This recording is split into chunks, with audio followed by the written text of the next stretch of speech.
Ethics Bulletin. I am Dr. Samaram, Ethics Center, Vijayawada. I am Pramila, Ethics Center, Vijayawada. ముఖ్యాంశాలు. మతం అజ్ఞానంలో ఉంచితే science ప్రపంచానికి విజ్ఞానం ఇస్తుంది. ప్రముఖ నాస్తికులు గోరా.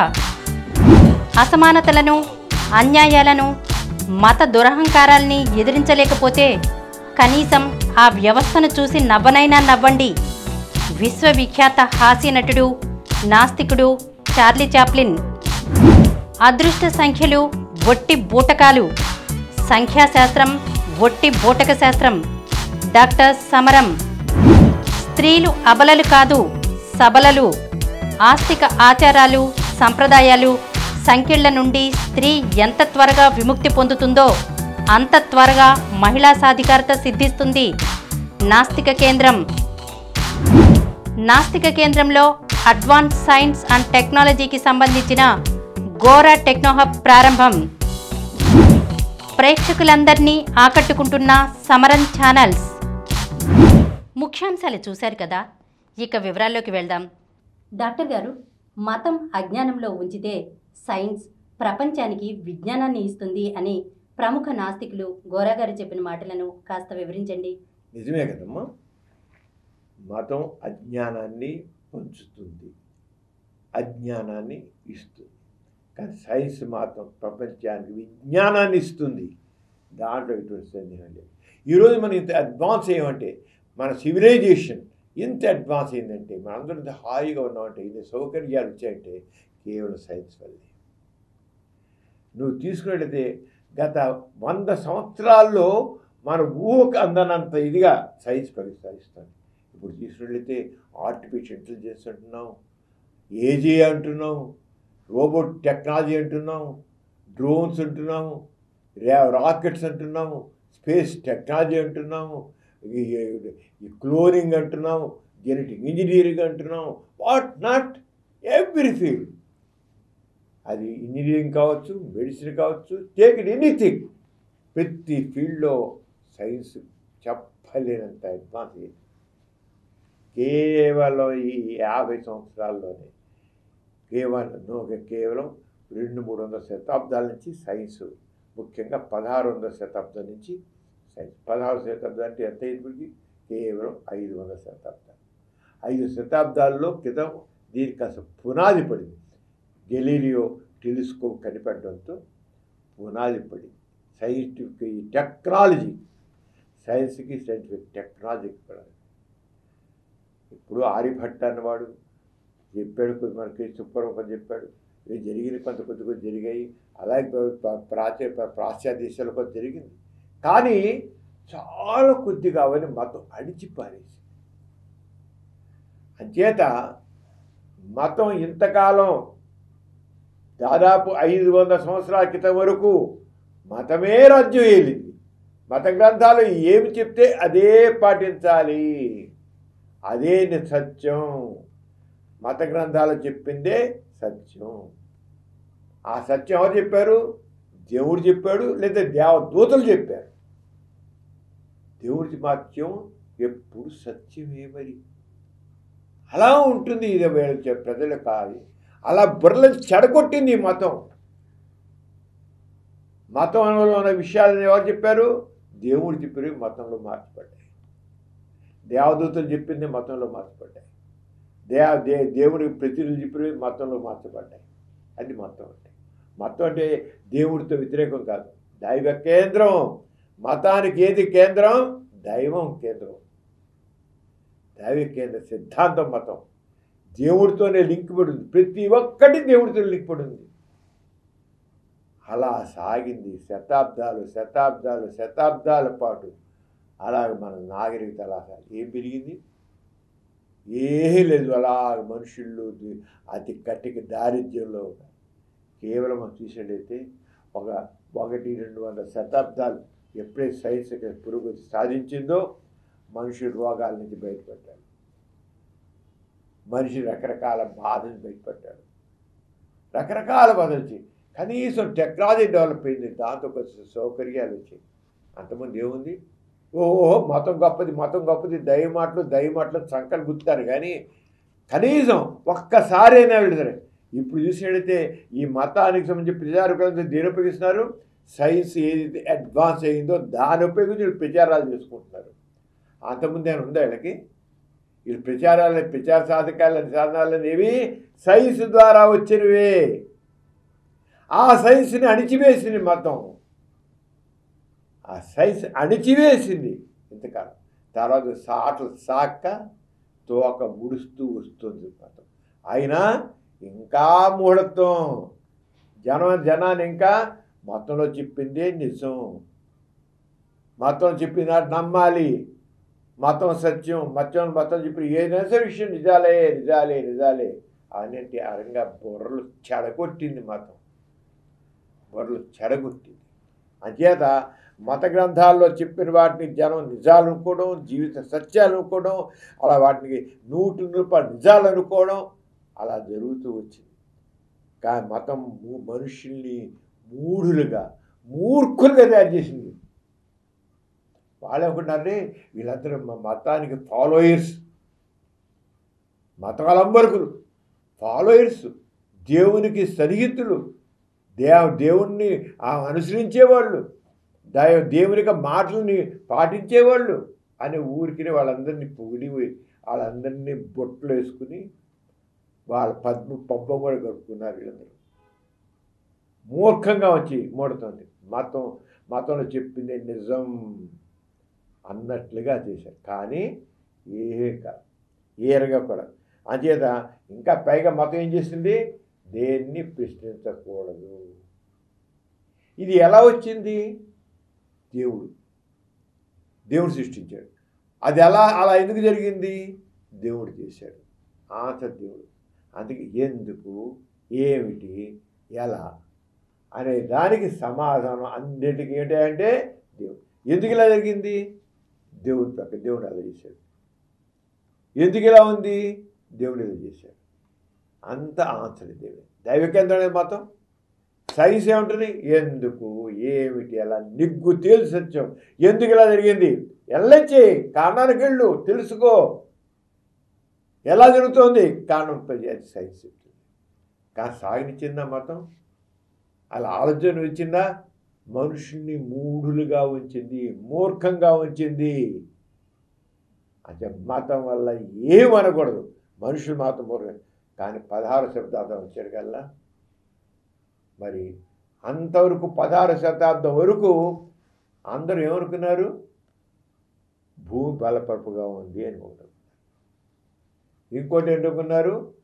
భూమికి సూర్యుడు చుట్టూ వస్తున్నాడు. అది ఇటుపక్క తూర్పు లేస్తాడు, అలా ప్రయాణిస్తాడు, పడవ రాలుతాడు, తిరిగి వస్తాడు, అలా తిరిగి వస్తాడట. భూమి చుట్టూ తిరిగి వస్తాడు, సూర్యుడు తిరిగి వస్తాడట.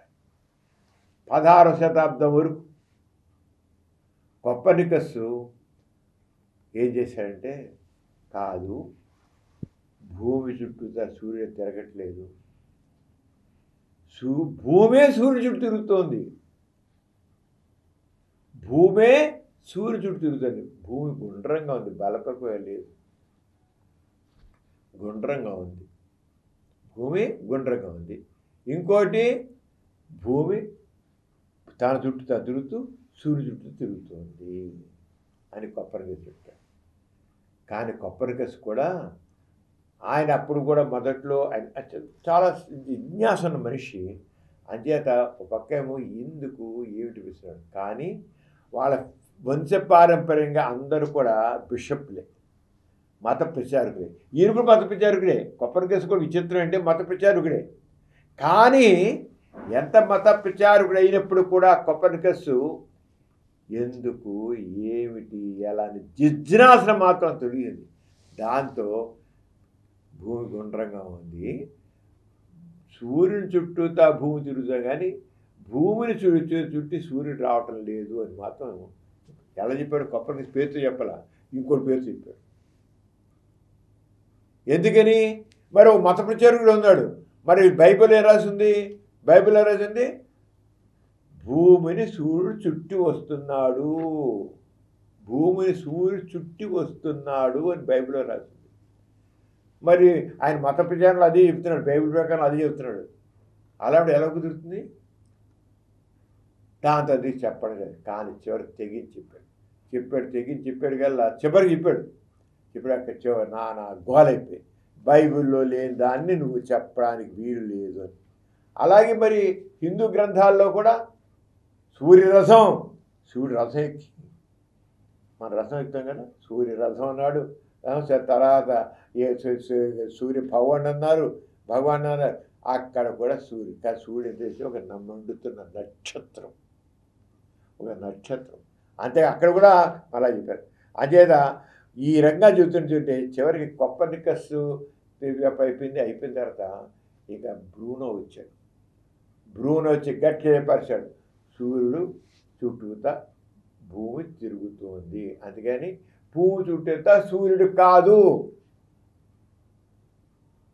భూమి గుండ్రంగా ఉండబట్టి తన చుట్టూ తాను తిరుగుతోంది కనుకలాగా సూర్యుడు చుట్టూ తిరుగుతోంది కనుకే పగులు రాత్రి వస్తున్నాయి,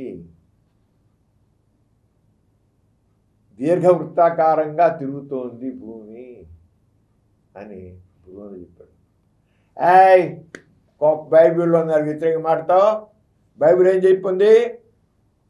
సూర్యుడు భూమిని చుట్టి వస్తాడు, ఇలాగా సూర్యుడు చుట్టూ వస్తాడు. నువ్వు బైబిల్ వ్యతిరేకంగా చెబుతున్నావా అన్నాడు. ఇది నిజం నేను చెప్పేది. సూర్యుడు చుట్టూ రావట్లేదు, సూర్యుడు చుట్టితే భూమి తిరుగుతుంది, బైబిల్ రాసిన తప్పు అన్నాడు. నువ్వు బైబిల్ వ్యతిరేకంగా మాట్లాడతావా, నేనంత తేలుస్తాం చూసుకో అన్నారు. చివరికి రోమ్ నగరంలో ఒక కర్రలకు కట్టేసేసి దానం చేశాడు. నేను చెప్పేది నిజం. ఇవాళ ఈ రోజున అది మీరు ఒప్పుకోకపోయినా సరే ఎప్పటికైనా సత్యం బయటపడుతుంది. నేను మారను, నేను చెప్పేది కరెక్టు, సైన్స్ ఇది చెప్పేది అన్నారు. ఆయన చంపేశారు. ఎవరు చెప్పారు? మతవాదులు. ఈ మతం ఎంత మోక్షాన్ని ప్రచారం చేస్తుందంటే మనుషుల్ని చంపుతుంది మతం.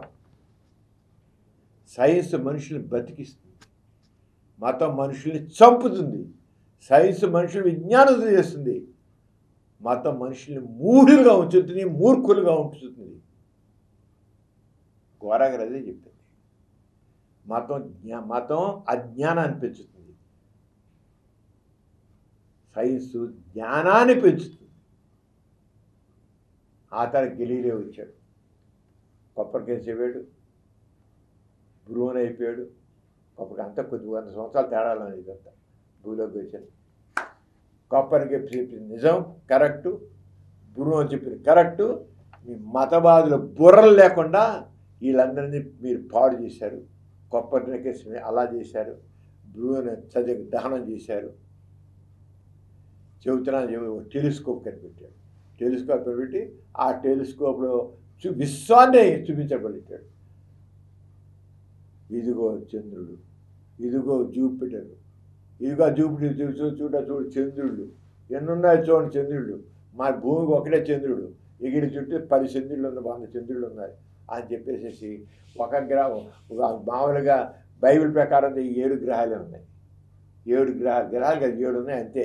7 లోకాలు ఉన్నాయి, 7 లోకాలు అంటే గ్రహాలు అంటారు.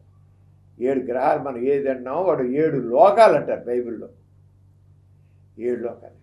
అరే ఏంట్రా ఇలా చేస్తాడు. లేదు నేను చెప్పేది కరెక్ట్, చూసుకోండి దీంట్లో అన్నాడు. విలీలో చూడండి, దీంట్లో చూడండి. బైబిల్లో ఉన్న వ్యతిరేక మాట మేము చూడం, నువ్వు చూపించినది అబద్ధం, మేము చూడం. లేదు చూడండి, తెలుసుకోండి, చూడండి మీరు అని తెలుసుకొని చూపిస్తే ఇక దాంతో అరే బైబిల్లో భూమిని సూర్యుడు చుట్టూ వస్తాడు రాసింది, నువ్వేంటి ఇలా చెప్తావు సూర్యుడిని భూమి చుట్టూ వస్తుందని? ఒప్పు. అది కాకుండా అసలు నువ్వు ఈ థీరీ, నువ్వు చెప్పే థీరీని ఒప్పుకున్నట్లయితే, అటు కొప్పరికేసి థీరీని ఒప్పుకున్నట్లయితే, అలా గురువుల థీరీని ఒప్పుకున్నట్లయితే స్వర్గాలు నరకాలని బైబిల్లో రాస్తున్నాయి. ఆ స్వర్గ నరకాలు ఏంటైపోతాయి? నువ్వు టెలిస్కోప్లో స్వర్గం లేదు నరకం లేదు కనపడమని చెప్తున్నావు, కనబడలేదు, స్వర్గం లేదు నరకం లేదు, పో అన్నావు. సుదూర ప్రాంతాలు ఎన్నో లక్షల క్రాంతి సంవత్సరాలని నువ్వు చూపిస్తున్నావు. నువ్వు ఇది లేదు, నువ్వేంటి చెప్తావు? నువ్వు స్వర్గనరకాలు లేవంటావు ఏంటి? అసలు స్వర్గనరకాలు లేకపోతే స్వర్గనరకాలు లేకుండా చెప్పే తప్పు. 7 లోకాలని చెప్తున్న బైబిల్, 7 లోకాలంటే నువ్వేమో 9 అని చెబుతున్నావు. ఎక్కడి నుంచి వచ్చాయి ఇవి? ఎక్కడి నుంచి వచ్చాయి రకాలు? అరే మరి 7 మరి బైబిల్ ప్రకారం 7 లోకాలు మించి ఉండకూడదు కదా. 7 లోకాలు అంటే 7 గ్రహాలు, ఒక్కొక్క గ్రహం లోకం. వాళ్ళ బైబిల్ ప్రకారం 7 లోకాలే ఉంది. 7 లోకాలు ఉండదు. ఈ నీరు చక్కన ఈ యురేనస్ నెప్ట్యూన్ అని ఎక్కడి నుంచి వచ్చాయి? ఎక్కడో యురేనస్ నెప్ట్యూన్ అని చెబుతున్నావు, ఎక్కడి నుంచి వచ్చాయి? చేత నువ్వు చెప్పేదంత మోసం, దగా, మా కళ్ళని మోసం చేస్తున్నావు నువ్వు అని కాల్ చేశారు. చూడు ఎలా ఉంది, చూడు మతం అనిపిస్తున్నావు. చివరికి గలీలను తీసుకెళ్ళిపోయి ఇక నువ్వు చెప్పేది అబద్ధం చెప్పమన్నారు. నేను అబద్ధం ఏంటి, నేను చెప్పేది నిజం అన్నారు. తీసుకెళ్ళి ఆ మతపరమైన కోర్టులో పెట్టి ఈయనకి నువ్వు నిప్పేది అబద్ధం అయ్యా, ఒప్పుకోకపోతే మాత్రం నీకు యావజ్జీవ శిక్ష చేసి పెట్టారు. యావజ్జీవ శిక్ష చేసి జైల్లో పడిచారు. ఆ యావజ్జీవ శిక్ష చేసి జైల్లో పెడితే అతను అక్కడికి చివరికి సరే తిండి పెట్టక, సరే గాలి లేక, ఏమి లేక ఒంటరిగా పరిసరికి వెళ్ళా. ఆయనకి అది గాలి ఏమి లేకపోతే కళ్ళు పోయి, గల్లీలో కళ్ళు పోయి.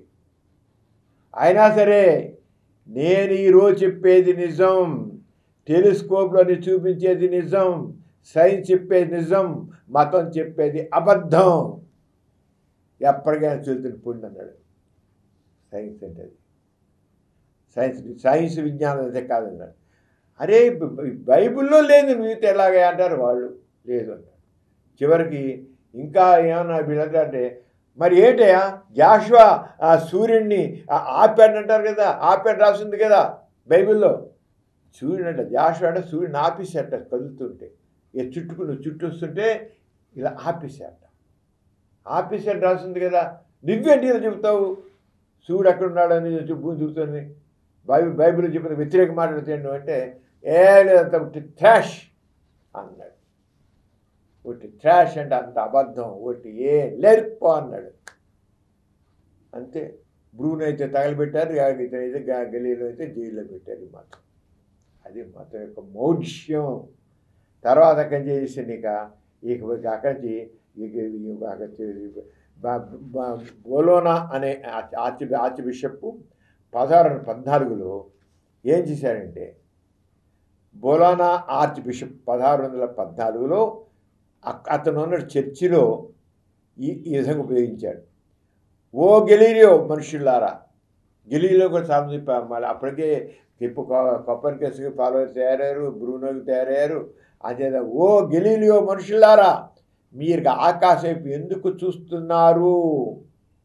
అసలు గణిత శాస్త్రం దెయ్యం నేర్పింది, సైతాన్. గణిత శాస్త్రం అది ఎవరు సృష్టించారు? సైతాన్ సృష్టించింది. సైతాన్ దేవుడికి వ్యతిరేకం. గది నువ్వు లెక్కలు కట్టి చెబుతావు కదా ఈ రకంగా, ఇదంతా సైతాన్. ఇప్పుడు దేవుడు వ్యతిరేకంగా మాట్లాడు. సైతాన్ ఇప్పుడు మంచిగా చెడు. అంచేత గణిత శాస్త్రం దెయ్యం నేర్పింది. అంచేత గణిత శాస్త్రం బోధనని క్రైస్తవ దేశానికి నిషేధించాలన్నాడు. గణితాన్ని నిషేధించాలి ప్రకటించాడు దేవుడి విషయం. ఎంత మూర్ఖత్వం చూడు. గణిత శాస్త్రం ఉండబట్టి లెక్కలు కట్టి చెబుతున్నారు కనుక ఆ లెక్కలు చెప్పేది సైతాన్ చెప్పాడు కనుక, సైతాన్ గణిత శాస్త్రాన్ని కనుగొన్నాడు కనుక అది బోధిన వీళ్ళే పొమ్మన్నాడు గణిత శాస్త్రం. ఎంత మూర్ఖత్వం, మౌఢ్యం ఉంది చూడు. అంచేత భూమి సూర్యుని చుట్టూ తిరగడం అనేది మతద్రోహం పడి, పైగా ఒకవేళ సూర్యుడు భూమి చుట్టూ తిరగకుండా భూమే సూర్యుడు తిరిగేట్లయితే అది మతద్రోహం, తిరగడానికి వీల్లేదు శాసించాడు. ఓ గెలీలియో, ఒకవేళ నీవు భూమిని సూర్యుడు చుట్టూ సైతాన్ ప్రభావం వల్ల సూర్యుడు చుట్టూ భూమిని తిప్పుతూ ఉంటే ఆ భూమి తిరగడానికి లేదు, ఇది బైబిల్ శాస్త్రం అన్నాడు. అంటే సత్యాన్ని శాసించాలనుకున్నారు మతం ద్వారా, సైన్స్ని శాసించాలనుకున్నారు మతం ద్వారా. ఎవరు ఎంత మాట శాసిస్తున్నాం మేము, భూమిలో తిరగడానికి వీలు లేదు, తప్పనే కాదు. ఒకవేళ నేను సైతాన్ని ఆవహించి, భూమిని కూడా సైతాన్ని ఆవహించి, భూమిని తీసుకెళ్ళి నువ్వు భూమిని తీసుకెళ్ళి సూర్యుని చుట్టూ తిప్పేట్లయితే సైతాన్ని తిప్పుతూ ఉంటే ఆ తిప్పడానికి వీలు లేదని నేను శాసిస్తున్నాను దేవుని తరపున, ఇది దేవుని వాక్యము అన్నాడు. అర్థమైందా? ఎంత మూఢత్వం ఉందో ఈ సమాజంలో. ఈ మతం ఎంత మూఢ్యం. ఇది దేవుని వాక్యము, జరుగుటకు వీలు లేదు, దిస్ ఇస్ శాసనము. అది చర్చలు చెప్పాడు ఆ ఫూల్. అంచేత ఈ రంగా ఎంత సరే, ఎంత ఏడవని గిలీలో అని పెట్టినా సరే చివరికి సైన్స్ని ఆపలేకపోయాడు, మతం ఆపలేకపోయింది. నిజం ఎప్పుడైనా సరే నిగ్గు తేలుతుంది, నీకు దాన్ని సాధిస్తుంది. నిజం ఆపలేకపోయాడు కదా సైన్స్ అడ్వాన్స్లో పెట్టి 17-18 శతాబ్దం నుంచి ఇదంతా 16 శతాబ్దంలో సాగినట్టు ఇదంతా 17 నుంచి సైన్స్ అందుకోబెట్టింది. 18th శతాబ్దం, 18వ శతాబ్దం, 19వ శతాబ్దం, ఇప్పుడు మనం 21వ శతాబ్దంలో ఉన్నాం. 21వ శతాబ్దంలో ఎంత అడ్వాన్స్ అని చూడు.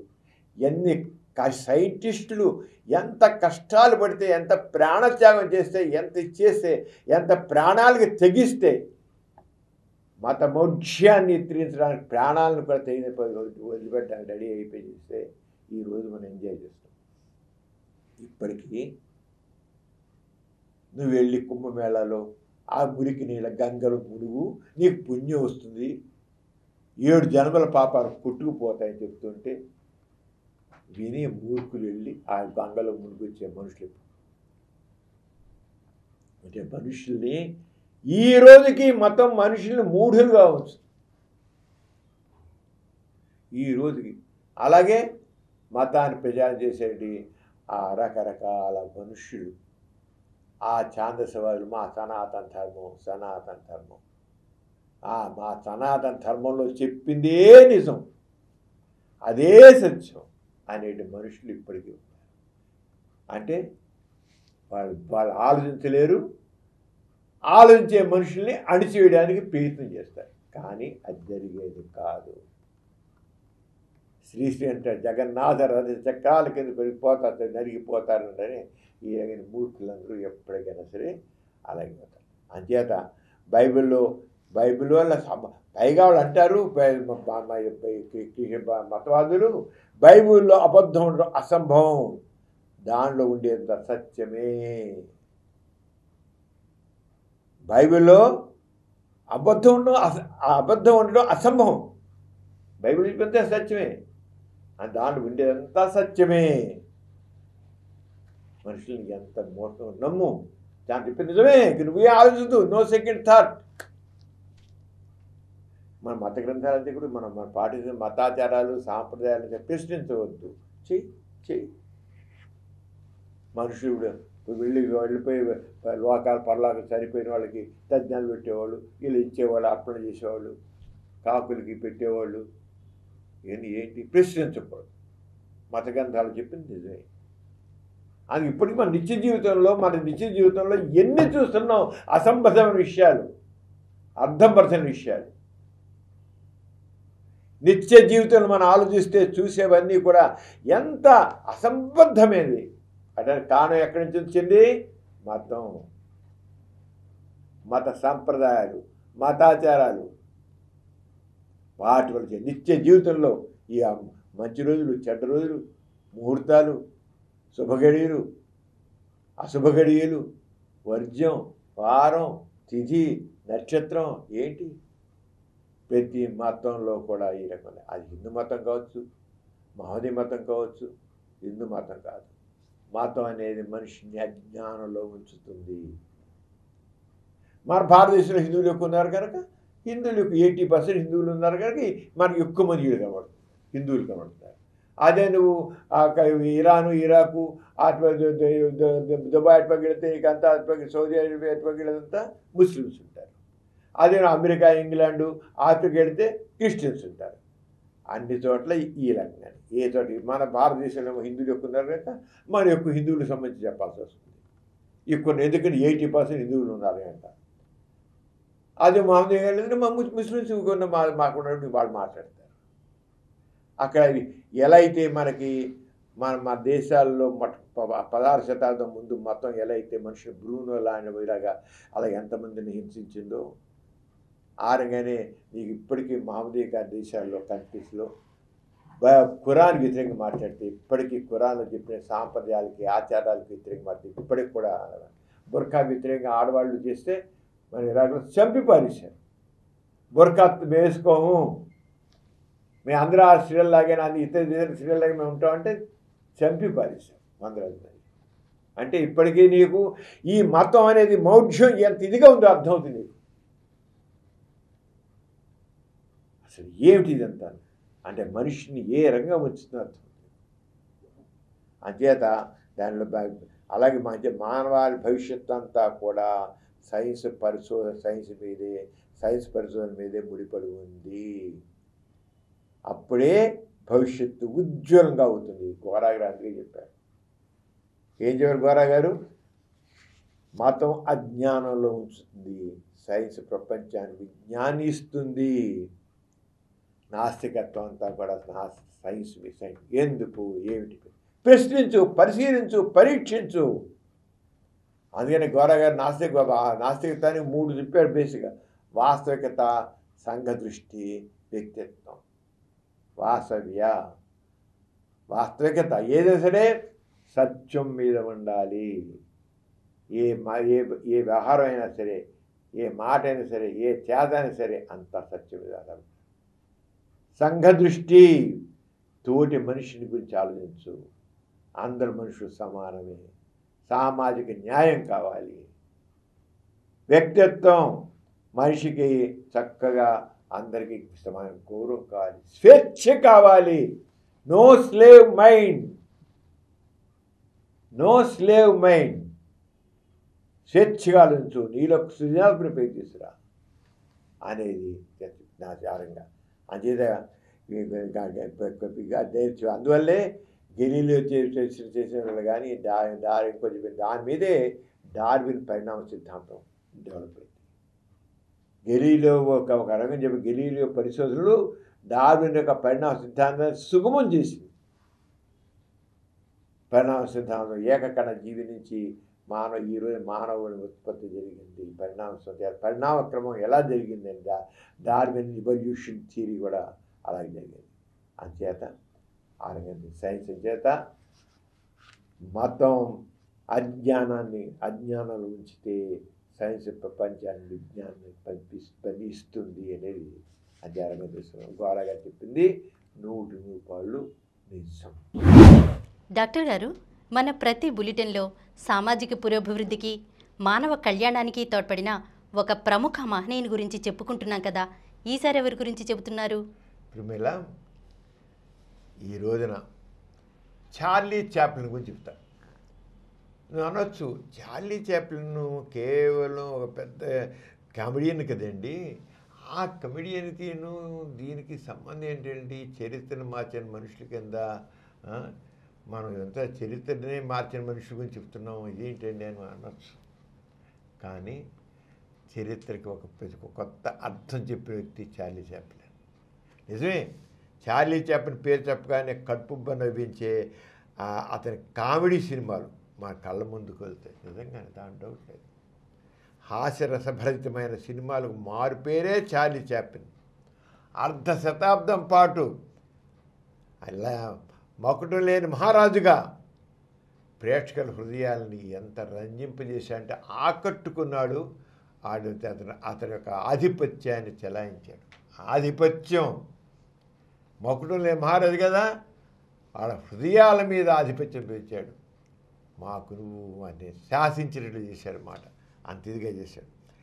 కానీ చార్లీ చాప్లిన్ గొప్పతనం ఏంటంటే, ఇంకా అతను ఎంత గొప్పవాడంటే టాకీలు ఇప్పుడు చూస్తుంటే మంచి డైలాగులు వస్తున్నాయి, టాకీలు వస్తాయి, కలర్ఫుల్గా వస్తున్నాయి, రకరకాల రంగులతో మన సినిమాలు చూస్తాం. మంచి మునిగిపోయి ఏంటో ఇప్పుడు అంతా గ్రాఫిక్స్తో సహా నిండిపోయి మన అదరగొట్టి పారేస్తున్నాయి సినిమాలు. అలా ఉన్న రోజుల్లో మరి ఇప్పుడు ఇలా ఉంటే అప్పటి రోజుల్లో తీసుకెళ్ళేది అసలు వాయిస్ లేదు, ఏవి లేవు, ఈ గ్రాఫిక్స్ లేవు, ఏవి లేవు. అవి ఏవి రోజుల్లో మూకీ టాకీలు అంటారన్నమాట. అప్పుడు రోజుల్లో చేశాడు. అసలు వాయిస్ లేదు, సినిమా చూస్తే ఊరికి బొమ్మ. ఇక్కడ సినిమా హాల్లో కనీసం ఒక 2 సెకండ్లు 3 సెకండ్లు ఒక వాయిస్ అయిపోయిన వీళ్ళేసేస్తారు ఇంకా భరించలేక. అప్పుడు సినిమా చూస్తే చూసేది గంట కావచ్చు, 2 గంటలు కావచ్చు, 3 గంటలు కావచ్చు, మాట ఉండదు, శబ్దం ఉండదు, ఏముండదు సినిమా చూడండి. ఆ రోజుల్లో అది కేవలం తెర మీద బొమ్మలా తిరుగుతుంటుంది. మనం మరి అదంతా అర్థం చేసుకోవాలి. అర్థం చేసిన వాడు చార్లీ చాప్లిన్. పైగా నవ్వించేవాడు చార్లీ చాప్లిన్. అంచేత చార్లీ చాప్లిన్ గొప్పతనం ఏంటంటే టాకీలకి ముందు, టాకీలు అంటే మాటలు రాకముందు, మూకీల్లో శబ్దం మాట 2 వినబడిని సైలెంట్ సినిమాల్లో తన అసమాన నటనా కౌశల్యం ద్వారా హావభావ విన్యాసాలతో సూపర్లను మనసును ఆకట్టుకోవడంలో ఉంది. ప్రపంచ ప్రఖ్యాతి చెందిన చార్లీ చాప్లిన్ మత వ్యతిరేకి. ఇప్పుడు ఎందుకని అనుకుంటామని అన్నా కదా, ఆయన మత వ్యతిరేకి. మతం మనుషుల అజ్ఞానంలో ఉంచుతుంది కనుక ఆయన కూడా ఈ విషయం చాలా స్పష్టంగా చెప్పాడు. మతం పనికి రాదు, మతం మనుషుల అజ్ఞానం ఉంటుంది. ఈ మతం పోతే తప్ప మతం పిచ్చి వదిలితే సమాజం ముందుకు వెళ్ళదు. మత వ్యతిరేకైన చార్లీ చాప్లిన్. అందుకే ఆయన గురించి మనం చెప్పుకుంటాం. అంచేత ఆయన వేశారు ప్రజల్లో మానవత్వాన్ని, సహకారాన్ని, సద్భావాన్ని పెంపుదడానికి దైవభావం అవసరం లేదు. దేనికి ప్రజలు ఏం కావాలి? మానవత్వం కావాలి, ఒకరి మధ్య ఒకరికి సహకారం కావాలి, సద్భావం కావాలి. దీనికి దైవం దేనికి? మనుషుల మధ్య మంచితనానికి దైవం కావాలా? మనుషుల మధ్య సామరస్యం దైవం కావాలా? దేనికోసం మన మతం కావాలి? అంటే అవసరం లేదు అని నిర్భయంగా చాటి చెప్పాడు. మతం పనికిరాదుగా చెడగొడుతుంది అని చెప్పాడు.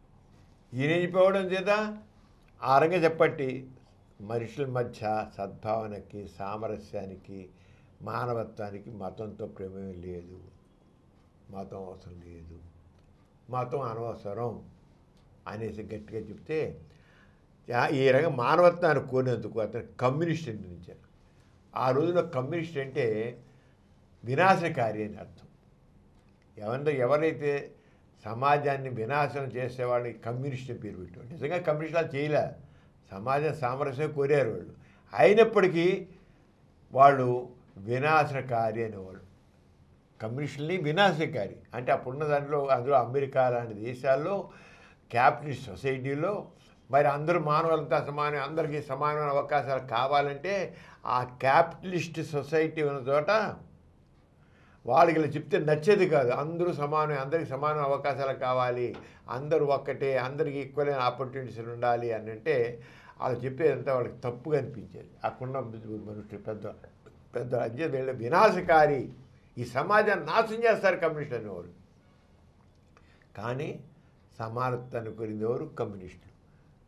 కానీ దాన్ని నువ్వు వినాశకారి అని అది వాళ్ళు తిట్టుకు ఉపయోగించేవారు, కమ్యూనిజాన్ని తిట్టుకు ఉపయోగించేవాళ్ళు. దానికి ఏమన్నాడు ఆయన? నేను కమ్యూనిస్ట్ కాదు అన్నాడు. నేను కమ్యూనిస్ట్ కాదు, నేను మానవతావాదిని, నేను వినాశకారిని కాదు. మీరు అనుకున్నట్టు వినాశకారి, కమ్యూనిజం వినాశకారి అంటున్నారు, కానీ నేను వినాశకారిని కాదు, నేను కమ్యూనిస్ట్ కాదు అన్నాడు. కానీ మెకార్డీ ఆధ్వర్యాన్ని గల committee for on American activities, American వ్యతిరేక కార్యకలాపాల విచారణ సంఘం చాప్లిన్ని 30 తిప్పులు పెట్టింది. ఆయన కమ్యూనిస్ట్ కాదు. వాళ్ళు ఏం చేశారంటే కమ్యూనిస్టుల వాళ్ళని ఇది చేయడం కోసం ప్రత్యేకంగా ఒక ఇది పెట్టి ఏమంటుంది, ఈ committee for on American activities అన్నట్టు, అంటే అమెరికన్ వ్యతిరేక కార్యకలాపాల విచారణ సంఘం చార్లీ చాప్లిన్ని కమ్యూనిస్ట్ అని చెప్పి 30 తిప్పులు పెడుతుంది. చాలా తిప్పులు పెడితే ఒప్పుకోలేదు. నేను మాత్రం ఈ మతాన్ని ఒప్పుకోను, మానవత్వం కావాలి, సమానత్వం కావాల్సిందే, మానవులంతా ఒక్కటే, అందరికీ సమాన అవకాశం కావాల్సిందే, ఈ దోపిడీదానికి ఒప్పుకోను అన్నారు. ఆయన అడగాలి చివరి అంటే వాళ్ళు ఇంకా ఇబ్బంది పెట్టబట్టారు. ఈ రంగాన్ని దోపిడీదాన్ని ఉపయోగించాలని చెప్పాడు కల్లా. దాంతో ఇక ఈ 30 విదేశీ అమెరికా ఈ రకమైన దట్టి అమెరికాలని ఉండని చెప్పి అమెరికా వదిలేసి ఇంగ్లాండ్ వెళ్తే వాళ్ళ బొమ్మల్లా ఈయనకి చిరాకుడు చీచి ఇంత సమానత్వాన్ని కోరకుండా అసమానతని పెంచి పోషించేది ఈ దేశంలో నేను ఉన్నాను, నాకు ఈ దేశం వద్దు, ఆయన పుట్టింది పెరిగింది ఎంత, ఆయనకి ఫుడ్ పెడుతోంది, అంతా చేస్తోంది. అయినా సరే నాకు వద్దున్నాడు. అమెరికా వచ్చి ఇంగ్లాండ్ వెళ్ళిపోయాడు. ఇంగ్లాండ్ వెళ్ళిపోయి అక్కడ ఇంకా అక్కడ వెళ్ళి కూడా పదే చెప్పాడు, ప్రజలకి స్వేచ్ఛ, స్వాతంత్ర్యాలు, సమానత్వం కావాలని. స్వేచ్ఛ కావాలి, స్వాతంత్ర్యం కావాలి, సమానత్వం కావాలి, యుద్ధాలు పోయి శాంతి కావాలి, యుద్ధాలు పనికిరావు. అమెరికా ఎప్పుడు కూడా యుద్ధాలను ప్రోత్సహిస్తుంటుంది, ఎప్పుడు తన ఆధిపత్యం కోసం. అంచేత ఆ యుద్ధాలు అనవసర ఆయుధాలు వద్దన్నాడు. అనవసర ఆయుధాలు అంటే అణుబాంబులు కానీ పనికిరావు అన్నాడు. అలాగే ఫాసిస్టుల నియంతృత్వం మానవ మనుడికి ప్రమాదం అన్నాడు. ఇక అలాగే అప్పుడు ఇక ఫాసిస్ట్ ఉన్నాడు కదా మరి హిట్లరు. అక్కడ ఒక అమెరికానే కాకుండా రెండో పక్క జర్మనీలోని హిట్లర్ కూడా తగినాడాడు. ఈ ఫాసిస్ట్ ధోరణి పనికిరాదు, ఈ నియంత్రణ ధోరణి పనికిరాదు అని గట్టిగా చెప్పాడు. ప్రజలు చైతన్యం ఎగితేనే చైతన్యంతో ఏదైనా సాధిస్తారు. అది ప్రజలు చైతన్యం కావాలి. యుద్ధాలు వ్యతిరేకంగా, ఈ దోపిడీకి వ్యతిరేకంగా, ఈ నియంతృత్వాలకు వ్యతిరేకంగా ప్రజలు పోరాడాలి అన్నారు. మానవత్వం కావాలి, అంత మానవత్వం కావాలి. అలాగే మతమ్మకాలు, మూఢనమ్మకాలు తొలగిపోవాలని, అజ్ఞానం అంతరించి విజ్ఞానం విస్తరించాలని, సమాజంలో నీతి, నిజాయితీ, సహకారం, సద్భావం పెరగాలని, దారిద్ర్యం అంతరించి మానవులంతా హాయిగా బతకాలని తను చెప్పడమే కాదు, తన సినిమాల ద్వారా చూపించాడు. అది గ్రేట్నెస్. కొంతమంది పైన వాళ్ళ భావాలు ఒకలా ఉంటాయి, సినిమాలు మళ్ళీ మామూలుగా ఉంటాయి. అలా కాదు, తను ఏదైతే చెప్పాడో అసమానతలు పోవాలి, మూఢనమ్మకాలు పోవాలి, మతమ్మకాలు పోవాలి, విజ్ఞానం కావాలి, నీతి నిజాయితీ కావాలి, సహకారం కావాలి, సద్భావం కావాలి, మానవులంతా ఒకటిగా మెలగాలి అని ఏం చెప్తారు తన సినిమాలో చూపించాడు. అది చార్లీ చాప్లిన్ గ్రేట్నెస్. లండన్లో అతి పేదవాళ్ళను నివసించే ప్రాంతంలో ఆయన మొట్టమొదటి చేశాడు. అక్కడ పెరిగాడు, అక్కడ అలా ఉన్నాడు. చేసిన తర్వాత ఇక చివరికి తన తల్లి చిన్నప్పుడు చనిపోతే ఆ పెంచే తల్లి కూడా పిచ్చిదైపోయింది. తల్లి ఏమో చచ్చిపోయింది, తర్వాత తల్లి పెంచే తల్లి కూడా పిచ్చిది అయిపోయింది. అలాగే ఇంకా అన్ని రకాలుగా ఎవ్వరు లేకుండా అయిపోయాడు, ఒంటరివాడైపోయాడు. బతకడానికి ఎన్నో పనులు చేశాడు, ఎవరు లేదు. అమెరికా వదిలేసి వచ్చాడు, ఇక చేశాడు. అది పనులు చేసి చివరికి నాటకాల్లో వేషం వేశాడు. మొదట్లో అతనికి కళ కాదు, అది బతకడానికి సాధనం అనుకున్నాడు. తను బతకడానికి సాధనం తర్వాత అయినా అమెరికా నుండి ఇంగ్లాండ్కి వచ్చి నిలవనీళ్ళు లెక్క తిరిగి చివరికి ఇక్కడ కూడా ఇంగ్లాండ్ వచ్చాక కూడా ఇక్కడ ఏం చేయలేకపోతున్నాడు. ఇక్కడ కూడా అలాగే అతనికి ఇబ్బంది పెడుతున్నాడు. సరేలే అమెరికా వెళ్ళి అక్కడే చూస్తానని చెప్పి మళ్ళీ అమెరికా వెళ్ళాడు. అమెరికా తిరిగి వచ్చి మళ్ళీ అమెరికాని వెళ్ళాడు. ఇంగ్లాండ్ వచ్చి మళ్ళీ అమెరికా వెళ్ళాడు. అంటే ఒక కళాకారుడు ఎలా ఉంటుంది బతుకుడు. వచ్చాడు ఇంగ్లాండ్లో ఏమైనా చేయగలని, ఇంగ్లాండ్లో కూడా అంత ఇది రాలేదు. ఆ క్యాపిటలిస్ట్ సొసైటీల్లో అలాగే ఉంటుంది. అంచేత చివరి మళ్ళీ అమెరికా వెళ్ళాడు. వీళ్ళు అక్కడ సినిమాలో చేరి అనంతకాలంలో మంచి హాస్యనట్ అయ్యాడు. ఇంకా సినిమా దాంట్లో ఇంకా ఎక్కువ కాన్సన్ట్రేట్ చేశాడు. 1914లో 30 సినిమాలు చేశాడు. 30 సినిమాలు 1914లో. 1915లో 12 సినిమాలు, 1916లో 10 సినిమాలు, 1917లో 4 సినిమాలు ఇలా తీశాడు. తనే తీశాడు సినిమాలు. 1923 నుంచి ఫుల్ లెంగ్త్ సినిమాలు తీయడం ప్రారంభించాడు. ముందు సిటీ లైట్స్, మోడర్న్ టైమ్స్లో యాంత్రిక నాగరికత మానవ జీవితానికి విలువలు లేకుండా ఏం చేస్తుందో కళ్ళ కట్లు చూపించాడు. యాంత్రిక నాగరికత టెక్నాలజీ డెవలప్ అయిపోతే ఈ టెక్నాలజీలో మనుషులకి ఎలా ఒకరికి అనుబంధాలు లేకుండా, మానవ సంబంధాలు లేకుండా, వాళ్ళు పట్టించుకోకుండా ఎలా ఉంటుందో చూపించడం కోసమని ఆయన మోడర్న్ టైమ్స్ అని, సిటీ లైట్స్ అని సినిమాలు చూపించాడు. హిట్లర్ దౌత్యాన్ని సహించలేకపోయాడు. హిట్లర్ని హేళన చేస్తూ 1940లో ది గ్రేట్ డిక్టేటర్ అనే సినిమా తీశాడు. ఎంత దమ్ముందో ధైర్యం ఉండాలి. ఆ రోజుల్లో హిట్లర్ని వ్యతిరేకం చేయడం అనేది చాలా కష్టం. అలాంటిది అట్లా ది గ్రేట్ డిక్టేటర్ అని పేరు పెట్టి దాని మీద సినిమా తీశారన్నమాట. ఎన్నో అవాంతరాలు వచ్చాయి. చివరికి అది అఖండ విజయం సాధించింది.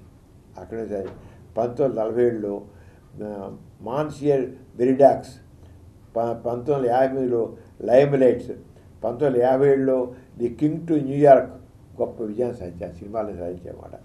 అది చిత్రాలు తన జీవిత దృక్పథాన్ని దర్పణాలు. అతను తీసిన సినిమాలన్నీ కూడా అతను ఏం చెబుతున్నాడో అతని ఆదర్శాలు ఉన్నాయి, సిద్ధాంతాలు దర్పణాలు ఉన్నాయి. క్రైస్తవ మతాన్ని, దానిలోని వ్యాపార దృక్పథాన్ని, మత గురువుల ఆగడాన్ని విరిడాక్స్ చిత్రంలో తెరకెక్కించాడు. క్రైస్తవ గురువులు మరి వాళ్ళంతా నాటకాలు ఆడుతుంటారు కదా మతం దీంతోనూ, అదంతా కూడా విరిడాక్స్ చిత్రంలో వ్యాపార దృక్పథాన్ని, మతాన్ని దానితో చేశాడు. దొంగ అయిన విరిడాక్స్కు మత గురువుకు జరిగిన సంభాషణ సెన్సార్బుడు కోపం తెప్పించింది. కోపం చేసి ఒక సన్నివేశంలో మత గురువు దొంగను ఇక్కడ అంటే ఒక రకమైన పన్ను అనమాట. దాంట్లో ఒక సన్నివేశంలో మత గురువు దొంగను నీవు దేవునితో సన్నిహితంగా ఉండు అని చెబుతాడు. దేవునితో సన్నిహితం అని దొంగ చెబుతాడు మత గురువు. నాకు దేవునితో స్నేహం బాగానే ఉంది, ఉన్న చిక్కల్లా మనుషులతోనే అన్నాడు దేవుడు. నా పోరాడంతా వాళ్ళతోనే, మనుషులతోనే అంటాడు. వీడ చివరికి ఆ మత గురువు దేవుడిని ఆత్మను క్షమించుగాక అంటాడు. ఇంకేం చేశాడు? దేవుడు క్షమించుగాక, నీవు ఈ రకమైన బుద్ధి నీ దేవుడు క్షమించగాకంటే ఎందుకు క్షమించడు? ఇది అది చెందిందే కదా దేవుడికి. మీ ప్రకారంగా నేను దేవుళ్ళ భావమే కదా, వాడు దేవుడే కదా, ఆ దేవుడు క్షమిస్తాడు. మరి దేవుని పెట్టినా కదా మరి అది క్షమిస్తాడులే అని వెటకారంగా అన్నమాట దేవుని. ఈ రంగా దొంగ హాస్యం తీర్చాడు. ఒక కట్టికి దారి అనుభవించి చిన్నప్పటి నుంచి మత వ్యతిరేక భావాలు పెరిగాయి. ఇంగర్సాల్ పుస్తకాలు చదివి నాస్తికుడు అయ్యాడు. అతను నాస్తికుడు ఎలా అంటే ఇంగర్సాల్ అని ఉన్నాడు కదా, అతను నాస్తికుడు. ఇంగర్సాల్ పుస్తకాలు నాస్తికుడు అయ్యాడు. ఈనాడు మన దేశంలో కొందరు తారల్లో డబ్బు కొద్దీ వాళ్ళకి ఈ వ్యామోహం, మతపరమైన వ్యామోహం పెరిగింది. కానీ ఈయన అలా లేకుండా చక్కగా చేశారన్నమాట. ఏ రకంగా పిచ్చి ఏం లేకుండా అమెరికా రెండో పక్క యుద్ధం ప్రారంభించాలని విధంగా రష్యాకి తోడ్పడాలని చార్లీ చాప్లిన్ శాన్ ఫ్రాన్సిస్కో సభలో చెప్పాడు. ఎప్పుడైతే హిట్లరు విజృంభిస్తూ పెడుతున్నాడో, లేదు హిట్లర్ని ఆపాలని అమెరికాని వియాన సరే రష్యాతో కలిసి హిట్లర్ని ఎదుర్కోవాలి అని అమెరికాకి చెప్పాడు. ముందే మొదటి నుంచే హెచ్చరిస్తాడు, నువ్వు హిట్లర్ని అమెరికా ఊరుకోవడానికి వీలు లేదు. అంచేత వాడు చాలా డిక్టేటర్, వాడు చేయాలి, నువ్వు రష్యాతో కలువు. జలగడ కమిషనర్ పడదు అమెరికా వాళ్ళకి. అయినా సరే నువ్వు రష్యాతో కలిసి ఇట్లా చేయాలంటే చివరికి ఇతను ఒకటికి 10 సాధిస్తే అదే దాని ప్రకారం అమెరికా రష్యాతో కలిసి హిట్లర్ని మట్టుపెట్టింది. హిట్లర్ రష్యా వాళ్ళకి చేసేమాట. అంచేత అరగ చేసుకుని వచ్చింది. అది ఏదైతే కమిషన్ అన్నారో ఆ కమిషన్ చెప్పిన మాటే చివరికి అమెరికా తోడ్పడింది. అదే చార్లీ యూరోప్ పర్యటన వెళ్ళగా మొట్టమొదటి తర్వాత మళ్ళీ అయిపోయాక యూరోప్ వెళ్ళాడు. పర్యటన అంతా అయిపోయాక అది బాగా కొద్దిగా సెటిల్ అయిపోయాక యూరోప్ వెళ్ళాడు. మళ్ళీ అది ప్రభుత్వం వీసాను రద్దు చేసి అమెరికాలో ఇంత చేసి కూడా ఇంత కమ్యూనిస్ట్ ఇప్పటికీ కమ్యూనిస్ట్ అనుకుంటారు అతన్ని.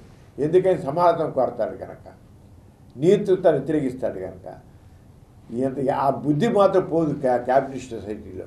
అది యూరోప్ వెళ్ళాడు, వెళ్ళగానే వీసా రద్దు చేసి వెనక్కి రాకుండా. ఇంగ్లాండ్ వెళితే మళ్ళీ తిరిగి వెళితే వీసా వచ్చేసింది. కానీ అక్కడ ఇంగ్లాండ్, ఫ్రాన్స్, యూరోప్ దేశాలు గౌరవించాయి భావించి. అయినా సరే స్విట్జర్లాండ్లో చాప్లు స్థిరపడ్డారు. చర్చిలు, క్రిస్టియవ్, బుల్గానిన్, చవన్లై, నెహ్రూ ఇతర దేశాల అధినేతలు చాప్లను కలుసుకుని అభినందనలు తెలిపారు. మరి అభివృద్ధివాది కదా, మరి వీళ్ళందరూ కూడా చర్చిలు, క్రిస్టియవ్, బుల్గానిన్, చవన్లై, నెహ్రూ చేశారు. 1930 దశకంలో తానే స్వయంగా వెళ్ళి లండన్లో మహాత్మా గాంధీని కలిశారు, గాంధీని కూడా కలిశారు. వయసు పెరుగు కొద్దీ చాప్లు మత వ్యతిరేక భావాలు మరింత బలపడ్డాయి. సమాజంలో ట్రాజడీని పోగొట్టాలని నిర్విరామ కృషి చేశాడు. అసమానతలను, అన్యాయాలను, మత దురహంకారాన్ని చూసి ఎదిరించకపోతే కనీస వ్యవస్థను చూసి నవ్వండి అన్నాడు. మరి కామెడీని కదా ఏమన్నాడు? అసమానతలను, అన్యాయాలను, మత దురహంకారాన్ని చూసి ఎదిరించలేకపోతే కనీసం ఆ వ్యవస్థను చూసి, ఆ మత వ్యవస్థను చూసి నవ్వండి అంటే హాహాహా ఏం వస్తారా అన్నవాడు, అని వెటకారంగా అన్నవాడు. నవ్వనే ఈ రంగా చార్లీ చాప్లిన్ తన రంగా చేశాడు. అంటే తన కళని ఏ రంగా సమాజం కోసం, కళ కోసం కాదు, కళ సమాజం కోసం, నిజమే, కళ సమాజ పరివర్తన కోసం, ఆ రంగా కళని సమాజ పరివర్తన కోసం, సమాజంలో చైతన్యం తీసుకురావడం కోసం చార్లీ చాప్లిన్ చేశాడు. అంత ఇదిగా పోరాడే వ్యక్తి తెలియదు. అందుకే ఎప్పుడైనా సరే ఈ సమాజం ఉన్నత వ్యవస్థ నుంచి మార్పు తీసుకురావాలన్నవాడు ప్రతి వాళ్ళు ఇబ్బందులు పడ్డారమ్మా. వాళ్ళు సైంటిస్టులు కావచ్చు, సంఘ సంస్కృతులు కావచ్చు, ఎవరే కావచ్చు, సమాజంలో ఉన్న స్థితి నుంచి. ఎందుకంటే అది మత వ్యవస్థలు, ఈ మత వ్యవస్థల నుంచి మార్పు తీసుకొచ్చి మానవతావాదాన్ని నెలకొల్పాలంటే ప్రతి వాళ్ళకి ఇబ్బంది ఆయన చేయాలి. ఆయనకి ఇబ్బందులు ఎదుర్కొన్నారు. ఆ రంగా ఇబ్బందులు ఎదుర్కొన్న వాళ్ళు బాగా ఎదుర్కొన్న వాళ్ళు చార్లీ చాప్లిన్. డాక్టర్ గారు, కొందరు అదృష్ట సంఖ్యలని నమ్ముతూ వాటి కోసం డబ్బు కూడా ఖర్చు పెడుతుంటారు కదా, ఈ విషయం గురించి మీరేమంటారు? ఈ అదృష్ట సంఖ్యలు పిచ్చి రోజుకి పెరిగిపోతుందమ్మా. మనిషి తన మీద తన నమ్మకం కోల్పోతున్న కారణం అంతా మత విశ్వాసాలని పెంచి పోషించడంతో అదృష్టం, దురదృష్టం, ఈ రంగాన్ని మంచి టైము, చెడ్డ టైము, ఈ రంగా నమ్మకాలు పెట్టుకుని నమ్ముతుంటారు. కానీ తనకి ఏదైనా జరగలేదంటే తన కృషిలో లోపాన్ని గుర్తించకుండా చేస్తుంది. తనకి అదృష్టం కలిసి రాలేదనుకుంటాడు, దేవుని సహాయం లేదనుకుంటాడు, అంతే అనుకుంటాడు అనుకోండి. కానీ తనకు అదృష్టం లేదనుకుంటాడు, కానీ తన కృషిలో లోపాన్ని అనుకోడు. దీనికి అంత కారణం ఏంటి? మతం మనిషిని నువ్వు కృషి చెయ్యి, కృషి చేస్తేనే వస్తుంది అని చెప్పదు మతం. ఎందుకంటే అన్నీ నీవు దిగుతురాత, అన్నీ భగవంతుడి ఇచ్చి ప్రకారం జరుగుతాయి, భగవంతుడి చెప్పి ప్రకారం జరుగుతాయి. ఆ భగవంతుడి నాట్లు చూసుకో. అది మత గ్రంథాలు రాసిన ప్రకారం జరుగుతాయి. మత గ్రంథాలు చెప్పిన నిజాలే. ఈ మత గ్రంథాల పోయేటే ముఖ్యంగా సంఖ్యాశాస్త్రం అని ఒక చర్చ వచ్చింది. ఎన్ని చేయి మాటల్లో పేరుల్లో అక్షరాలు, మరి ఒక 2 పేర్లు ఎక్కువ పెట్టడం, తగ్గించుకోవడం, ఇలా యాడ్ చేయడం, డిలీట్ చేయడం, ఎన్ని పేరుల్లో. సంఖ్యాశాస్త్రం ఇంకోటి. ఇవన్నీ ఇవన్నీ పెట్టి ఎంత త్రాష్ అంటే అంత చెత్త చెదారానంతా ప్రోగు చేసి పెట్టి ఇది ఒక శాస్త్రం అంటారు. శాస్త్రం అంటే యాక్చువల్గా సైన్స్. అది నిర్ధారణకు నిలవాలి. ఇక నిర్ధారణకి ఏం నిలవదే, చూస్తుండగానే తెలిసిపోతుంది. ఇదంతా ఒకటి కల్పన అని తెలిసిపోతుంది, చూడగానే తెలిసిపోతుంది. నిర్ధారణ కూడా నిలిచేవాడు కాదు. అన్ని ఊహాగానాలు అంతా ఊహాగానాలు. వీటికి శాస్త్రాన్ని పేరు చెప్పి ఒక రకమైన ప్రతి మత నమ్మికలతో, మత విశ్వాసాలతో, దైవ సంకల్పము, అదృష్టము, దురదృష్టంతో ముడిపెట్టేసి జనాల్ని బురిడి కుట్టిస్తుంది. అలాగేనట్లోనే మరి చూసినట్టే ఇప్పుడు కార్లకి, బైకులకి, మొబైళ్ళకి, మోటార్లకి అదృష్టం కంటే వేడి వేలు లక్షలు ఖర్చు పెట్టి చూస్తాను. ఒక కారు పెట్టుకుంటే అది ఈ కారు నేను 10 లక్షలు పెట్టి కొన్నా కదా, 30 లక్షలు కొన్నా కదా, 50 లక్షలు పెట్టి కొన్నా కదా, పోతే పోయింది 5 లక్షలు, 10 లక్షలు, మంచి సంఖ్య. అన్నీ 9 అంకె వచ్చేది చూసుకోవాలి. అంతే.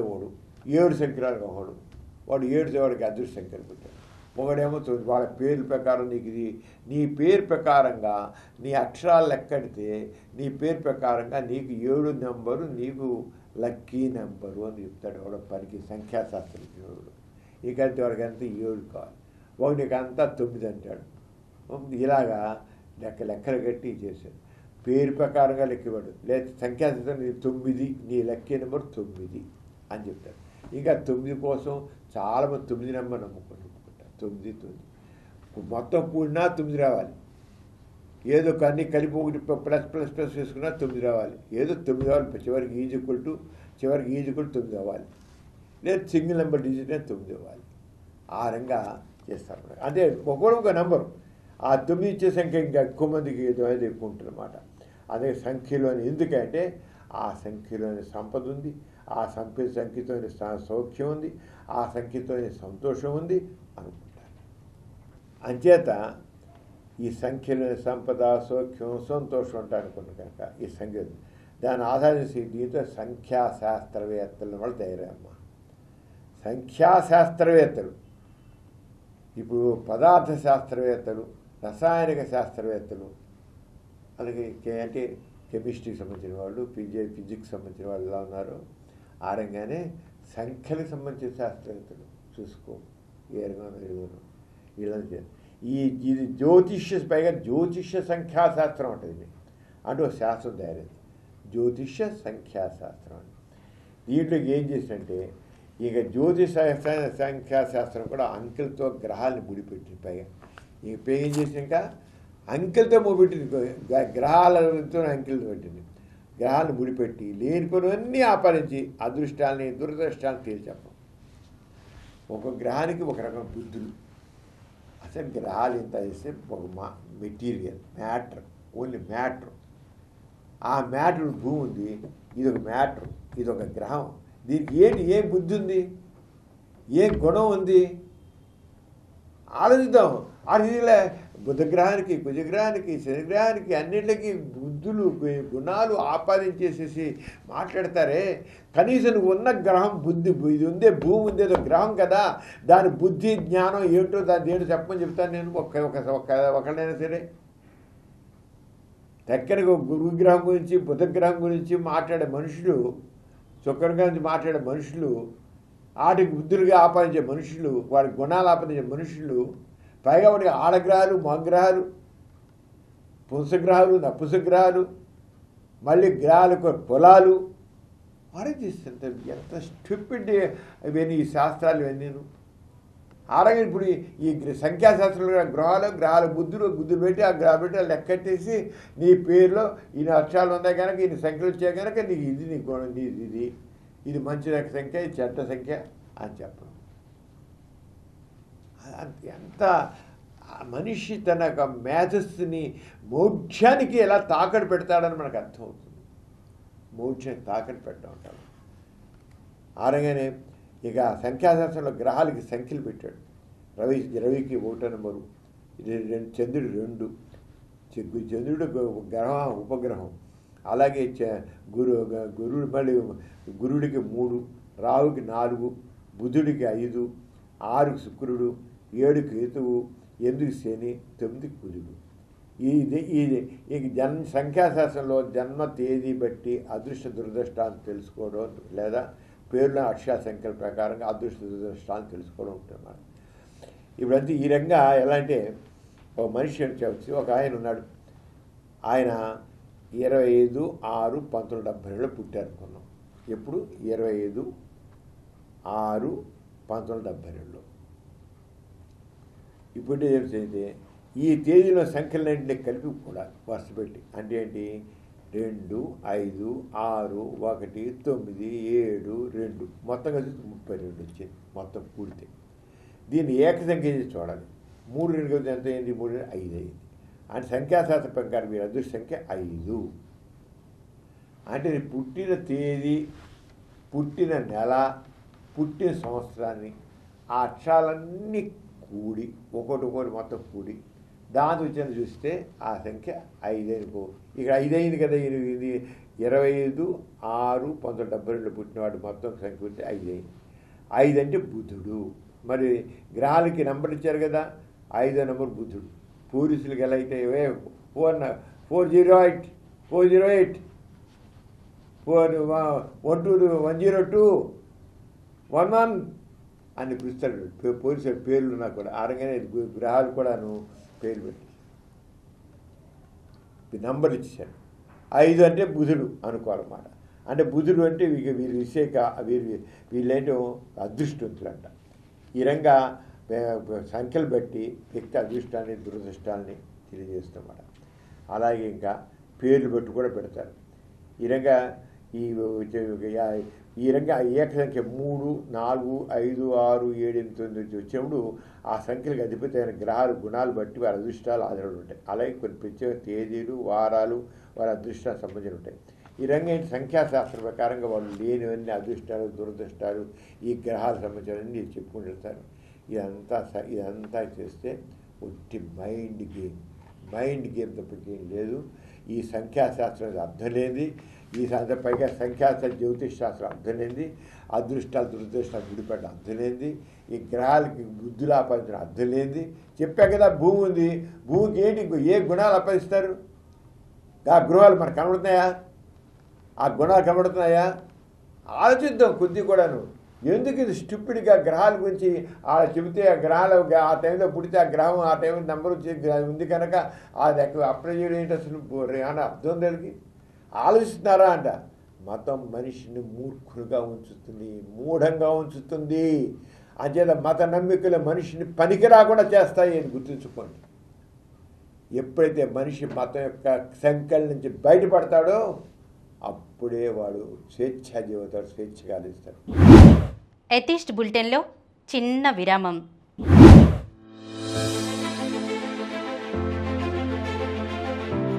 యురేనియం ఎందుకు ప్రమాదకరం? న్యూక్లియర్ యాక్సిడెంట్లు ఎలా జరిగాయి? జూపిటర్ మన భూమిని ఎలా కాపాడుతుంది? నానో టెక్నాలజీ చేయబోతున్న అద్భుతాలు ఏమిటి? మనుషులు అంతరించిపోతే భూమిపై ఏం జరుగుతుంది?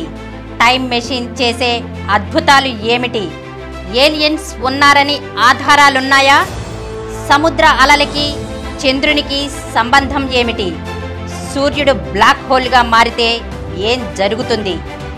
డైనోసార్స్కి ముందు భూమి ఎలా ఉంది? గ్రావిటీ అంటే ఏమిటి? శాటిలైట్స్ భూమి మీద పడకుండా స్పేస్లో ఎలా తిరుగుతున్నాయి? నాసా యొక్క రహస్యాలు ఏమిటి? స్పేస్లో గాలి ఉంటే ఏం జరుగుతుంది? టైటానిక్ మునగడానికి ముందు ఓడలో ఏం జరిగింది? మిమ్మల్ని ఆశ్చర్యపరిచే ఇలాంటి అద్భుతమైన విషయ సమగ్ర సమాచారాన్ని అందించడానికే మా సమరన్ ఛానల్స్ ఖగోళ విజ్ఞాన కార్యక్రమం. ఎథిస్ట్ బులెటిన్కి తిరిగి స్వాగతం. డాక్టర్ గారు, నేడు స్త్రీలు విద్యావంతులుగా మారి అనేక రంగాల్లో ప్రముఖ పాత్ర పోషిస్తున్నారు. అయినా మహిళ ఇంకా వెనుకబడే ఉంది. అసలు సమాజంలో పరిపూర్ణంగా మహిళా సాధికారత సాధించే అవకాశం ఉందంటారా? అది ఎప్పుడు సాధ్యమవుతుంది?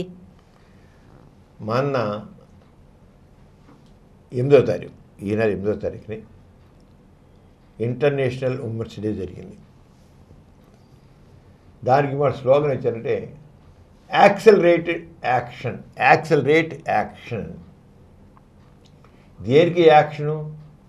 మహిళా సమానత, మహిళా సాధికారిత. లింగ వివక్షత పనికిరాదు. No gender discrimination. సమాజంలో ఆడవాళ్ళు మగాళ్ళు సమానంగానే ఉన్నారు. సంఖ్యలో ఇద్దరు సమానంగా ఉన్నారు. ఆకాశం సగం, దీంట్లో సగం అంటారు. ఆ సగం అనేది సమాజంలో కూడా సగం ఉన్నారు, జనాభాలో కూడా సగం ఉన్నారు. కానీ ఈ సగం సంఖ్య ఉన్నట్టు ఈ స్త్రీ ఎందుకు లెక్కలు లేకుండా పోతుంది? కేవలం పురుషాధిక్యత ఉంది. మహిళని అణిచిపెట్టి ఉంచుతోంది. పురుషుడికి ఎక్కడి నుంచి వచ్చింది ఈ అధికారం? మహిళని అణిచిపెట్టే అధికారం ఎక్కడి నుంచి వచ్చింది? వాడి గుణమే అంత, మగ బుద్ధి అంత.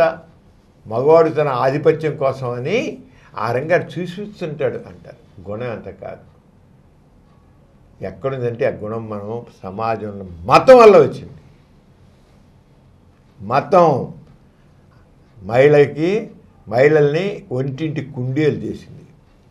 నువ్వు వరలక్ష్మి చేయి, గౌరవతం చేయి, ఆవృతం చేయి, ఇది చెయ్యి, ఈ ఉపవాసాలు చెయ్యి, అనుక్షణం మొదటి చివదాకా ఇంటి ఆమెకి లేనిపోయినవన్నీ అంటగట్టి వ్రతాలు, ఇవి పూజలు, పురస్కారాలు చేసేసి ఆమెకి నేను ఇంకా పతియే దైవం అని చెప్పేసి ఆ భర్తని ఎంత లేని పూజించే స్థితి తీసుకొచ్చి పెట్టింది మతం. నువ్వు మహిళా సాధికారిత అని మనం అంటున్నావు, నో జెండర్ డిస్క్రిమినేషన్ అంటున్నావు. ఎలా వస్తుంది జెండర్ డిస్క్రిమినేషను? ముందు ఈ మతం యొక్క ప్రభావం పోవాలి, మతాచారాల యొక్క ప్రభావం పోవాలి, మత సాంప్రదాయాలు పోవాలి. ఆ పోయినప్పుడు మహిళా సాధికారత వస్తుంది. మన కుటుంబ వ్యవస్థలోనే ఈ రకమైన జెండర్ డిస్క్రిమినేషన్ ఉంది. చిన్నప్పటి నుంచి ఒక ఇంట్లో ఒక అబ్బాయి అమ్మాయి ఉంటాడు. అమ్మాయి చిన్నదిగా ఉంటుంది, అబ్బాయి పెద్దాడు. వాడు భోజనం ఇద్దరు కలిసి భోజనం చేస్తారు. భోజనం చేసేసి ఇక మగపిల్లాడేమో తినేసి కంచం వేసి లేచిపోతాడు. చచ్చేవాడు కంచకాళ్ళు. కూతురు దానికి చిన్నది, వీడి 10 ఏళ్ళు ఉంటే దానికి 5 ఏళ్ళు ఉంటాయి. ఇది మాత్రం లేచి అన్నయ్య కంచం కూడా తీసి కడగాలి. తల్లి ఇది తీవే కంచం తీస్తాడు, తోమిపెట్టు అంటుంది కూతుర్ని. అది ఒక్క కంచం ఏంటి ఆడికి కంచం నేను తీయాలి, ఆడ అన్న పెద్దాడు వాడు ఆగలి కడగలేనా, నోరు మొయ్యి నువ్వు ఆడదానివే అంటుంది. నోరు మొయ్యి నువ్వు ఆడదానివే ఉంటుంది తల్లే ఉంటుంది. తల్లి ఎందుకంది? అక్కడి ఆచారాలు సాంప్రదాయాలు. ఆడ తక్కువ మగవాడు ఎక్కువ సాంప్రదాయం. నోరు మొయ్యి వాడు మగాడు ఏంటి మగాడు అంటే అక్కడి నుంచి మగాడికి బలుస్తుంది.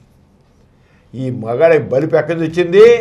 వాడు మగాడే అని మన సమాజంలో మత ప్రకారంగా ఆడదాన్ని వ్రతాలకి పూజలకి పునస్కారాలకి చేసి వంటింటి కుందేలు చేసి ఆడదానికి ఒక వ్యక్తిత్వం లేకుండా చేపట్టి ఈ రకం మహిళా సాధికారత ఎక్కడి నుంచి వస్తుంది మనకి? అందుకనే మహిళా సాధికారత రావాలంటే సమాజంలో ముందు మన ఇంట్లోంచి మొదలవ్వాలి, మన ఆలోచనలు మొదలవ్వాలి. ఈ మత సాంప్రదాయాలను మనం వదిలిపెడితే కానీ అవ్వదు. గౌరవత్వం చేవే మంచి మొగుడు వస్తాడు. మదంచేది మంచి మొగుడు రావాలి, మొగుడు కోసం చేయాలి. లేకపోతే మొగుడు యొక్క ఆయుష్ కోసం పూజ చేయాలి. పెళ్ళం ఆయుష్ కోసం మగాడి చేత చేయించడే పెళ్ళం విలువైంది కాదా? పెళ్ళం చేత మొగుడు ఆయుష్ కోసం పూజ చేయించాలా? పైగా నువ్వు పునిస్త్రీగా వెళ్ళిపోవాలి, భర్త కంటే ముందు వెళ్ళిపోవాలి. భర్తగా తర్వాత కాదు, భర్త కంటే ముందుకు వెళ్ళిపోవాలి. అందువల్లే మనకి వచ్చింది సతీ సహగమనం వచ్చింది. భర్తతో పాటు తగలెట్టే సజీవంగా మన ఆచారాల సాంప్రదాయాలు ఎలా వచ్చాయి? బాల్య వివాహాలు, చిన్న పెళ్లి చేశాడు ముసలోడికి ఇచ్చి, కన్యాశుల్కం. ఏంటి నేను మహిళా సాధికారత రావాలంటే ముందు మన సామాజిక వ్యవస్థలో మార్పు రావాలి. మహిళా సాధికారత ఎప్పుడు అన్నావు కనుక చెబుతున్నాను. మహిళా సాధికారిత రావాలి, తప్పకుండా రావాల్సిందే. మహిళా సాధికారత వచ్చి తీరాల్సిందే. ఏ రంగం మహిళ తక్కువ, అసలు ఏ రకంగా మహిళ ఇంకా ఎక్కువ. మహిళ మగవాడి కంటే ఎక్కువ తెలివితేటల్లో, శక్తి సామర్థ్యాల్లో జెనెటిక్గా కూడా మహిళ ఎక్కువ. బయలాజికల్గా తీసుకుంటే క్రోమోజోమ్స్ తీసుకున్నట్లయితే సెక్స్ క్రోమోజోమ్స్ ఎక్స్ ఉంటాయి. ఆడవాళ్ళు మగవాళ్ళు XY ఉంటుంది, ఒక XY ఉంటుంది లైంగిక క్రోమోజోమ్స్. ఆ రకంగా biologically stronger sex but mentally weaker sex చేసింది మతం ఆడదండి. Biologically stronger sex. ఆయనకు తిండి తినవద్దు, మొగుడు పెట్టాక తను తినాలి, ఈయన మిగిలితేనే తినేది, లేకపోతే పస్తు ఉండాలి. పైగా మొగుడు ఆయుష్ కోసం పూజలు చేయాలి, పునస్కారం చేయాలి, ఉపవాసాలు చేయాలి, అన్నీ చేయాలి. ఇది మన సమాజంలో మనం మతం చేసింది. అంచేత జెండర్ డిస్క్రిమినేషన్ పనికి రాదు. మహిళా సాధికారత రావాల్సిందే. చట్టసభల్లో 30% రిజర్వేషన్ అన్నా ఈ రోజుకి అదేదో పాస్ అయింది, కానీ ఇంతవరకు ఆచరణకు రాలేదు. మన భారతదేశంలో మన రాజ్యాంగం ప్రకారం జెండర్ ఈక్వాలిటీ ఉంది, no discrimination male and female. కానీ అక్కడ బిల్లు అసలు మనదాకా పాస్ అవ్వలేదు, చివరిగా పాస్ అయింది, కానీ ఇంతవరకు ఎక్కడ కూడా దానికి ఆమోదం రాలేదు. ఇంతవరకు రాష్ట్ర సభలన్నీ కూడా రాష్ట్ర శాసనసభలు అన్ని పాటించాలి, ఎవరు చేయలేదు. మేల్ డామినెంట్ సొసైటీ, మగ ఆడవాళ్ళు నూరు కూర్చున్నారు. ఎందుకన్నా కారణం, ఎందుకు మా ఆడదిళ్ళకి అణిగిమడిగి ఉంటుంది? మతం నువ్వు ఆడదానివి, నీకు స్వేచ్ఛ లేదు. ఒక రకమైనటువంటి బానిస ప్రవృత్తిని తెచ్చిపెడుతుంది మతం. అందుకని మహిళా సాధికారత ఎంత చదువుకున్నప్పటికీ, ఎంత ఉద్యోగాలు చేస్తున్నప్పటికీ, ఈ రోజుకి భార్యాభర్తలు ఉద్యోగం చేస్తుంటే ఆడవాడు సంపాదించి అంత జీతం డబ్బులు తీసుకొచ్చి మొత్తం మగవాడి చేతిలో పెట్టాల్సిందే. చివరికి వాడు దయచేసి పాకెట్ మనీ ఇస్తే దాంతో గడపాలి. తన సంపాదించే అధికారం ఉండొద్దా? మగవాడికి తన సంపాదించే అధికారం ఒక కాస్త సాఫ్ట్వేర్ ఇంజనీరింగ్ వచ్చిన తర్వాత కాస్త అది ఒకటి ఉంది, అది ఒక సంతోషమైన విషయం. కానీ ఇంకా మంచిగా జరగాలి. ఈ మహిళా సాధికారత ఎంత త్వరగా వస్తే తప్ప దీనికి రావడానికి ముఖ్యంగా ఉన్నటువంటి సమాజంలో ఈ నీతి నియమాలు, ఈ సాంప్రదాయాలు మత సాంప్రదాయాలు ఇవన్నీ కూడా మనకి ఇది అడ్డుపడుతున్నాయి. ఇక్కడే ప్రపంచవ్యాప్తంగా కూడా అలాగే ఉంది. ఏదో ఒకటి అక్కడ కూడా మతమే. ఈ జెండర్ డిస్క్రిమినేషన్ అనేది కేవలం ఇండియాలోనే కాదు, ప్రపంచం అంతా ఉంది. దానికి అన్ని చోట్ల ఎక్కడో చోట క్రిస్టియానిటీ అనవచ్చు, మహమ్మదీ మతం కావచ్చు, హిందూ మతం కావచ్చు, మరో మతం కావచ్చు, అన్ని మతాలు కూడా మగవాడికే ప్రాధాన్యత ఆడదాన్ని అణగగొట్టాయి. అన్ని మతాలు ఆడదాన్ని అణగొట్టాయి.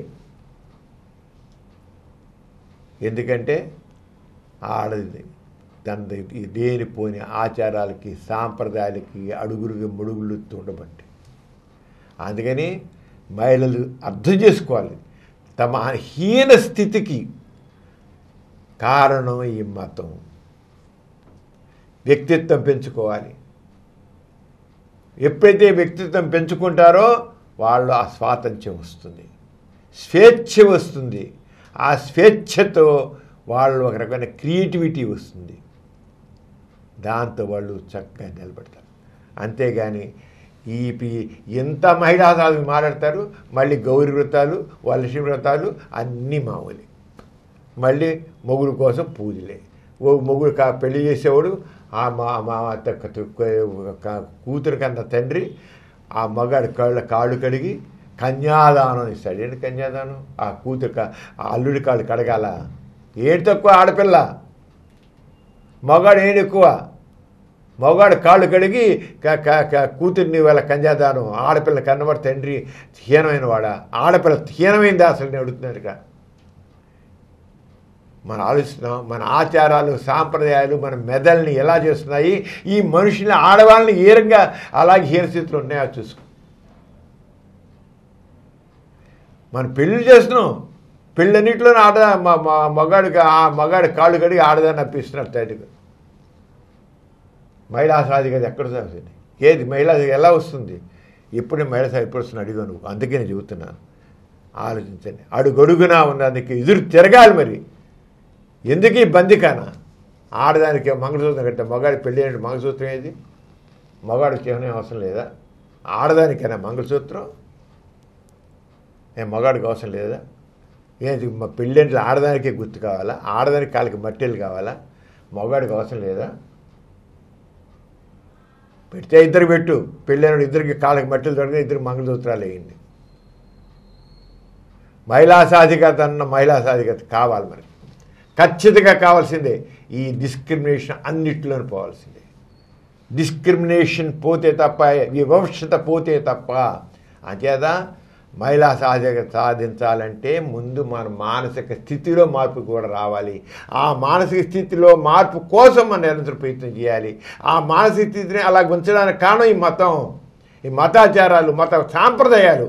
వాటి యొక్క మాడు పగలు కొట్టాలి.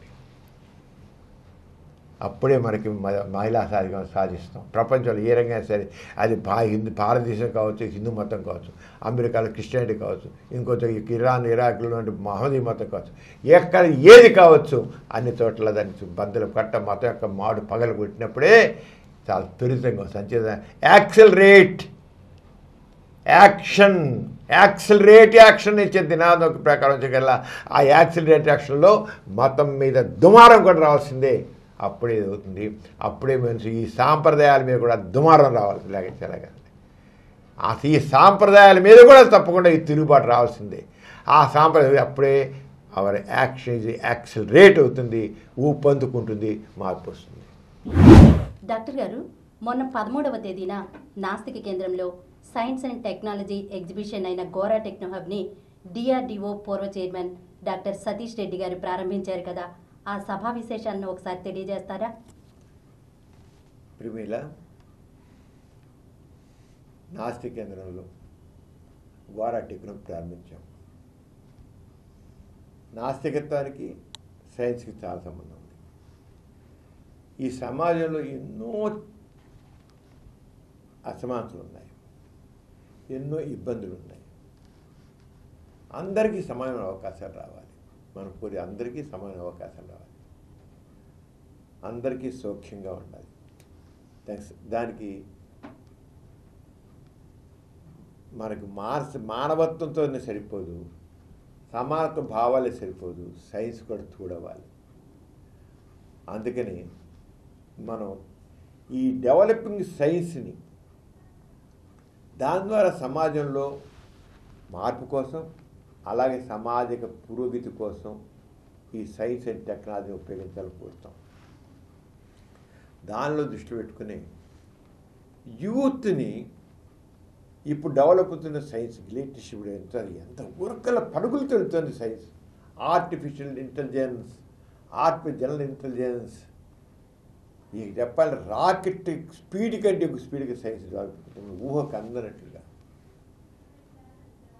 మనకి ఇంత కాదు, అది ఎంతో చక్కగా మనం చేస్తున్నాం. మన సైన్స్ అండ్ టెక్నాలజీ ఎంత అయింది. ఒక రకం చేస్తుంటే చివరికి మాతృగర్భంలో బిడ్డను మోయకుండా ఆర్టిఫిషియల్ ఊంబులోనే ఒక ఎగ్గు ఒక స్పెర్మ్ యునైట్ చేసి అక్కడి నుంచి అక్కడ గర్భంలో బిడ్డను పెంచి ఒక చివరికి 9 నెలల ఒక బిడ్డను దాంట్లో బయట తీసి ఇదిగో మా బిడ్డను చేతికి ఇచ్చాము. ఈ లోపల వీళ్ళు పనులు శుభ్రంగా చేసుకుంటారు, ఏ రకం బాధలు లేకుండా. ఆ లెవెల్లో సైన్స్ డెవలప్ అవుతున్న ఆర్టిఫిషియల్ పెట్టుకుని. అలాగే ఇక పాఠాలు చెప్పాలంటే దాంట్లో ఇక మెటావర్సెస్ ఒక కళ్ళలో పెట్టుకుంటే నువ్వు ఏ పాఠం గురించి చెప్తుంటే ఆ పాఠంలో నువ్వు స్పేస్లో ఒక రాకెట్తో తండి చంద్రమండలంలో మన చంద్రయాన్ 3 దిగింది, ఇలా ఉంది, అక్కడ అలా ఉంది అని చెప్తుంటే ఆ మెటావర్సెస్ సంబంధించిన పెట్టుకుని చూస్తే దాన్ని మొత్తం కళ్ళ ముందు అంతా కనబడుతుంటుంది. చెప్పే పాఠం బుర్ర చెప్తూ ఉంటుంది. అది ఫిజిక్స్ అయితే ఫిజిక్స్ నుంచి ఒకసారి ఒక కెమిస్ట్రీ గురించి అయితే ఒకదాని గురించి చెప్తుంటే అవన్నీ అక్కడ కళ్ళకు కనబడుతూ ఉంటాయి నీకు ప్రతి ఒక్కటి. ఒక ప్రాక్టికల్ చేస్తున్నట్టే ప్రాక్టికల్ పాఠం చేస్తున్నట్టే కళ్ళకి చెప్తే పాఠం చెప్తుంటే ఆ పాఠం అక్కడ చేస్తున్నట్లుగానే అంతా అక్కడ అలా ఉంటుంది. ఆ రంగా నీకు సైన్స్ డెవలప్మెంట్ అంటే ఆడియో విజువల్గా కూడా నీకు ఈ రంగా ఎంతో చేంజ్ వచ్చేస్తుంది రోజు రోజుకి. స్పేస్ టెక్నాలజీ ఎంత అడ్వాన్స్ అయిపోతుందో, ఎన్విరాన్మెంట్ సైన్స్ ఎంత డెవలప్ అవుతున్నాయో ఇవన్నీ కావాలి. ఇవన్నీ యువతని ఒక రంగాన ఆలోచింపజేసేది. అది ఇగ్నైట్ వాళ్ళలో ఈ జ్ఞానాన్ని ఇవన్నీ కూడా యూత్ని ఇది ప్రేరేపించాలి. మనం ఇగ్నైట్, ఇన్స్పైర్, ఇన్నోవేట్ ఆ మోటోతో గోరాటి ప్రారంభం జరిగింది. ఇగ్నైట్ వాళ్ళు జ్ఞానాన్ని సంపాదించిన ఒక రకమైన తపని ప్రేరేపించు. ఇన్స్పైర్ ప్రేరేపించవాలి గట్టిగా. ఇన్నోవేట్ కొత్త ఆవిష్కరణ జరిగి వచ్చి ఆ మోటో జరుగుతుంది. దీనికి సతీష్ రెడ్డి గారు చేశారు.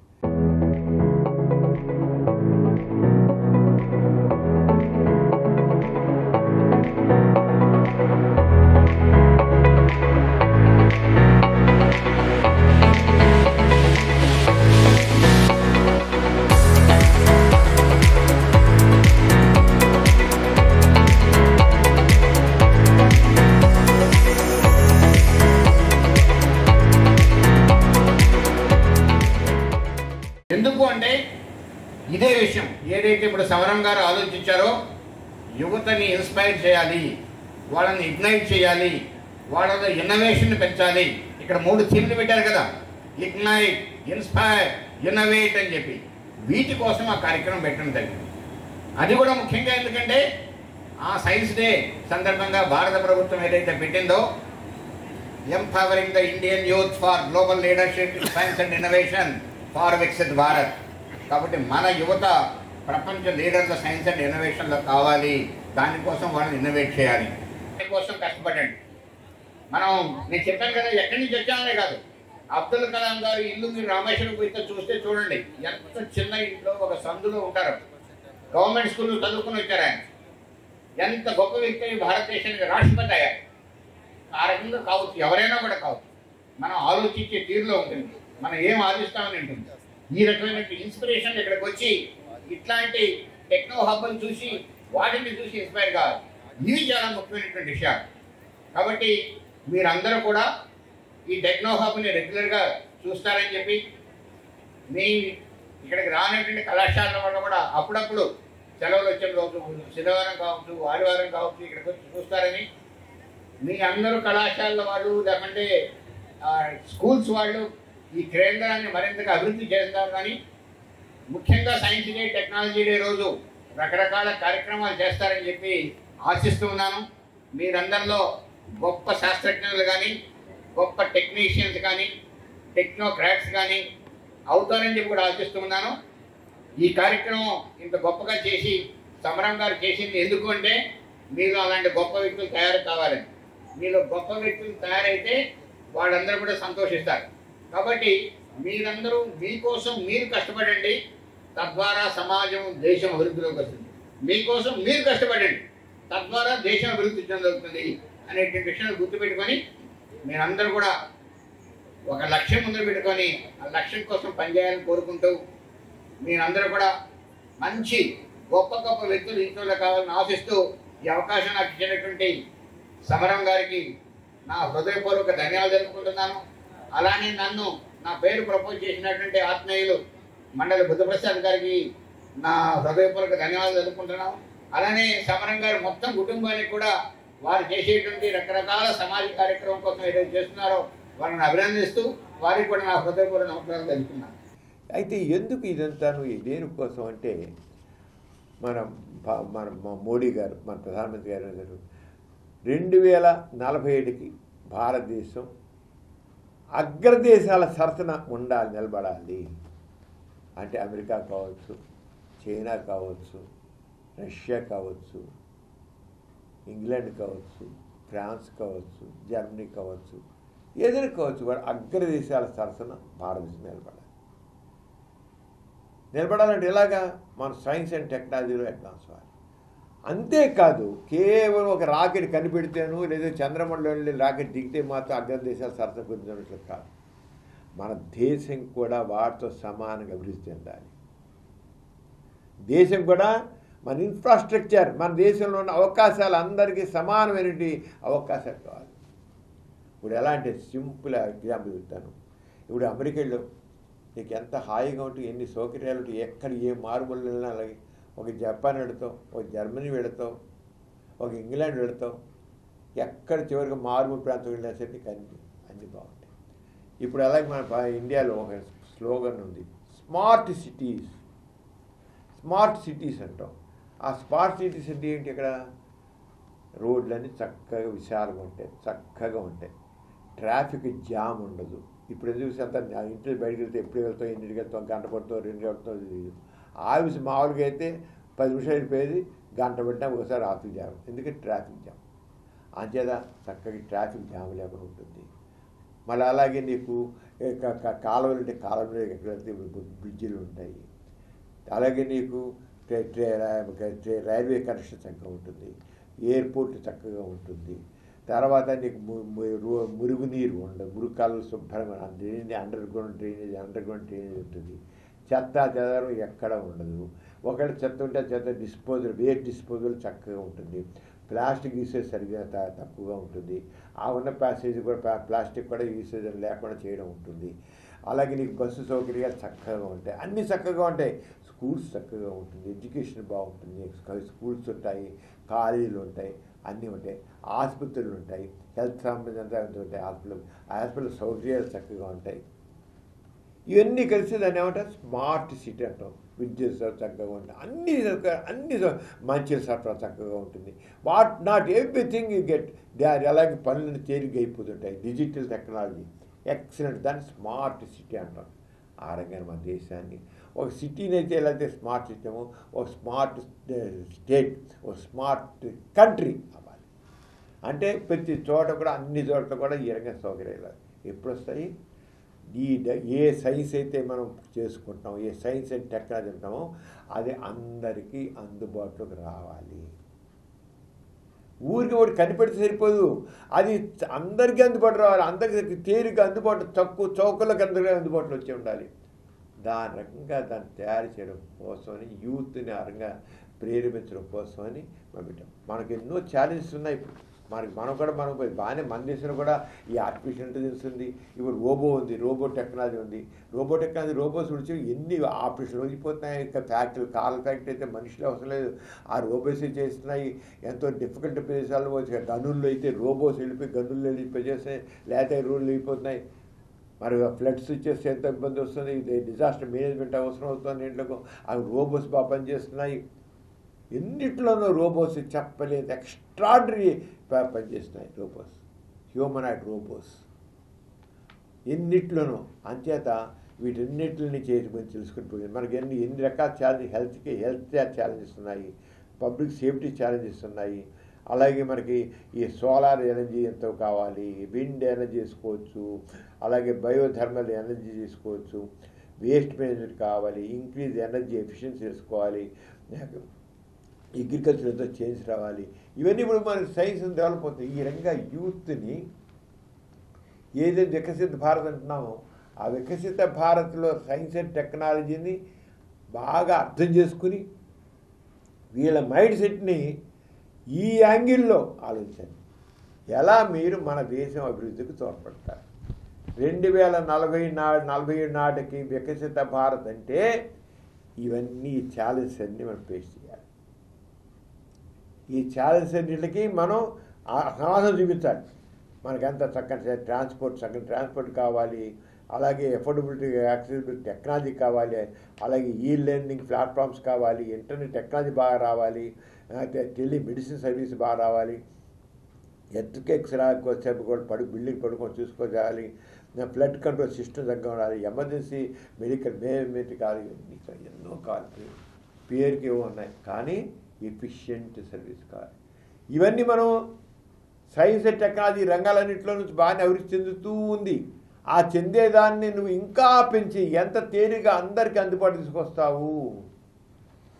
ఇగ్నైట్, ఇన్స్పైర్, ఇన్నోవేట్ దానికోసం గోరాటిపురం మన సమాజాన్ని చక్కగా సౌకర్యం తీసుకొని జనాలందరికీ అన్ని అవకాశాలు రావాలి.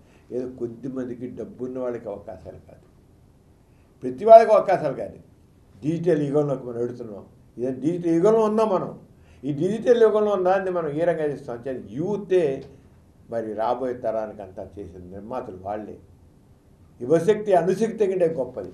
అంటే దాన్ని దృష్టిలో పెట్టుకుని గోరాటిపురం మరి యువతను తయారు చేయాలంటే 2047 అని మోడీ అన్నారు.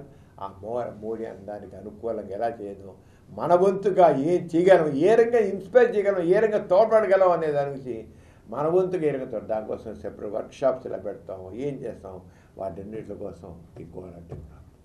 అదే అంతేగాని this is not for only. ఎందుకంటే గోరాటిపురం హబ్లో రోబో ఇస్ గైడ్ అంటే స్టిమ్యులేట్. ఒక రోబో ఇంతగా మాట్లాడుతుంటే ఇంతగా చూపించేదిగా చెప్తుంటే వై నాట్ దీన్ని ఒక టీచర్గా ఉపయోగించుకోకూడదు, చక్కటి టీచింగ్ చేయకూడదు. అలా మెటావర్స్ అది ఎంత గది ఉందో అది ఎంత తీసుకోవచ్చు.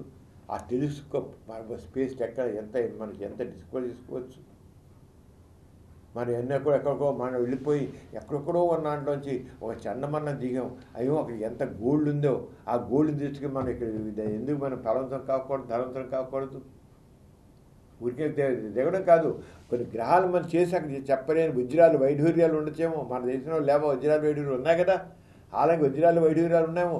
అది మనం తెచ్చుకొని మన సంపద పెంచుకోవచ్చు కదా. ఈ రంగా మన మైండ్ సెట్ని పెంచుకుని మనం ఎంత ఎక్స్ప్లోర్ చేయాలన్నమాట. దానికోసం అనేది ఇది ఈ రంగం మన గోరాటిపురం.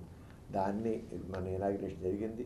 ఇది ఇంకా పెంచుకుని చేసుకువెళ్దాం. అందరి సహకారం, చక్కని సహకారంతో మనం ముందుకు వెళదాం. ప్రేమేళ మనకి సమరం ఛానల్స్ 20 ఛానల్స్ ఉన్నాయి. 20 ఛానల్స్ అనేవి మరి హిందీలో ఉన్నాయి, తెలుగులో ఉన్నాయి, ఇంగ్లీష్లో ఉన్నాయి. ఇవన్నీ దేనికోసం? సమాజాన్ని చైతన్యం చేయడం కోసం. అన్ని రంగాల్లో ఉన్న వ్యక్తులని అన్ని రకాలుగా, అది యువత కావచ్చు, మహిళలు కావచ్చు, పెద్దవాళ్ళు కావచ్చు, చదువుకున్న వాళ్ళు కావచ్చు, మామూలు సామాన్య జనం కావచ్చు, అన్ని జీవితానికి సంబంధించిన అన్ని రంగాలను స్పృశిస్తూ 20 ఛానల్స్ నడుపుతున్నాం. ఇప్పుడు దాదాపు 21 కోట్ల వ్యూస్ 21 కోట్ల వ్యూస్ రీచ్ అవుతున్నాం మనం. 20 కోట్లు ఇప్పుడు దాటిపోయాం. 20 కోట్ల వ్యూస్ నెక్స్ట్ చేస్తున్నాం. 152 దేశాలు పైగా చూస్తున్నారు. చాలా చక్కగా చూస్తున్నారు. అంచేత ఈ ఛానల్స్ అన్ని రకాలుగా ఎంతో సమాజం జాగృతం చేసే విషయాలు ఉన్నాయి. అంటే అందరూ చూడకూడదు. మీరు చూడడం కాదు, టెక్నాలజీ కూడా షేర్ చేయండి, వాళ్ళందరూ చూసేట్టు చూడండి, వాళ్ళ చేత సబ్స్క్రైబ్ చేయించండి. మనం దేనికోసం ఇది వ్యాపార దృష్టి కాదు, కేవలం సంచలనాలు సృష్టించడం కోసం కాదు, ఏదో సెన్సేషనల్గా చేయడం కోసం కాదు, కేవలం ఒక జ్ఞానాన్ని అందించడం కోసం. ఆ జ్ఞానాన్ని అందించడం కోసం చేసే దీంట్లో మీరందరూ కూడా భాగస్వాములు అవుతున్నందుకు ధన్యవాదాలు. అని ప్రేక్షకులకు ధన్యవాదాలు తెలియజేస్తూ, మరి ఈ రోజున చాలా విషయాలు తెలుసుకున్నాం. ఈ మన ఎథిస్ట్ బులెటిన్ అనేది ముఖ్యంగా నాస్తికత్వం అనేది ఒక జీవిత విధానం. నాస్తికత్వం ఒక జీవిత విధానం. ఆ జీవిత విధానం గురించి అందరికీ అన్ని విధాలుగా తెలియజేయాలని మనం చేస్తున్నాం. ఈ రోజున ఎన్నో విషయాలు చెప్పాం. మళ్ళీ నెక్స్ట్ బులెటిన్లో మరికొన్ని విషయాలతో కలుసుకుందాం. అంతవరకు ప్రేక్షకులందరి దగ్గర సెలవుస్తున్నాం. అందరికీ జై ఇన్సాన్. జై ఇన్సాన్. ఈ కార్యక్రమం మీకు ఎంతో నచ్చింది కదా. ఇటువంటి మరిన్ని వీడియోల కోసం అనతి కాలంలోనే 20 కోట్లకు పైగా వ్యూస్ సాధించిన సమరం ఛానల్ సమర్పించు ఎథిస్ట్ బులెటిన్ ఛానల్కు సబ్స్క్రైబ్ చేయండి, లైక్ చేయండి, మీ ఫ్రెండ్స్కి షేర్ చేయండి. అలాగే ప్రక్కనున్న గంట సింబల్ని ప్రెస్ చేయడం మర్చిపోకండి.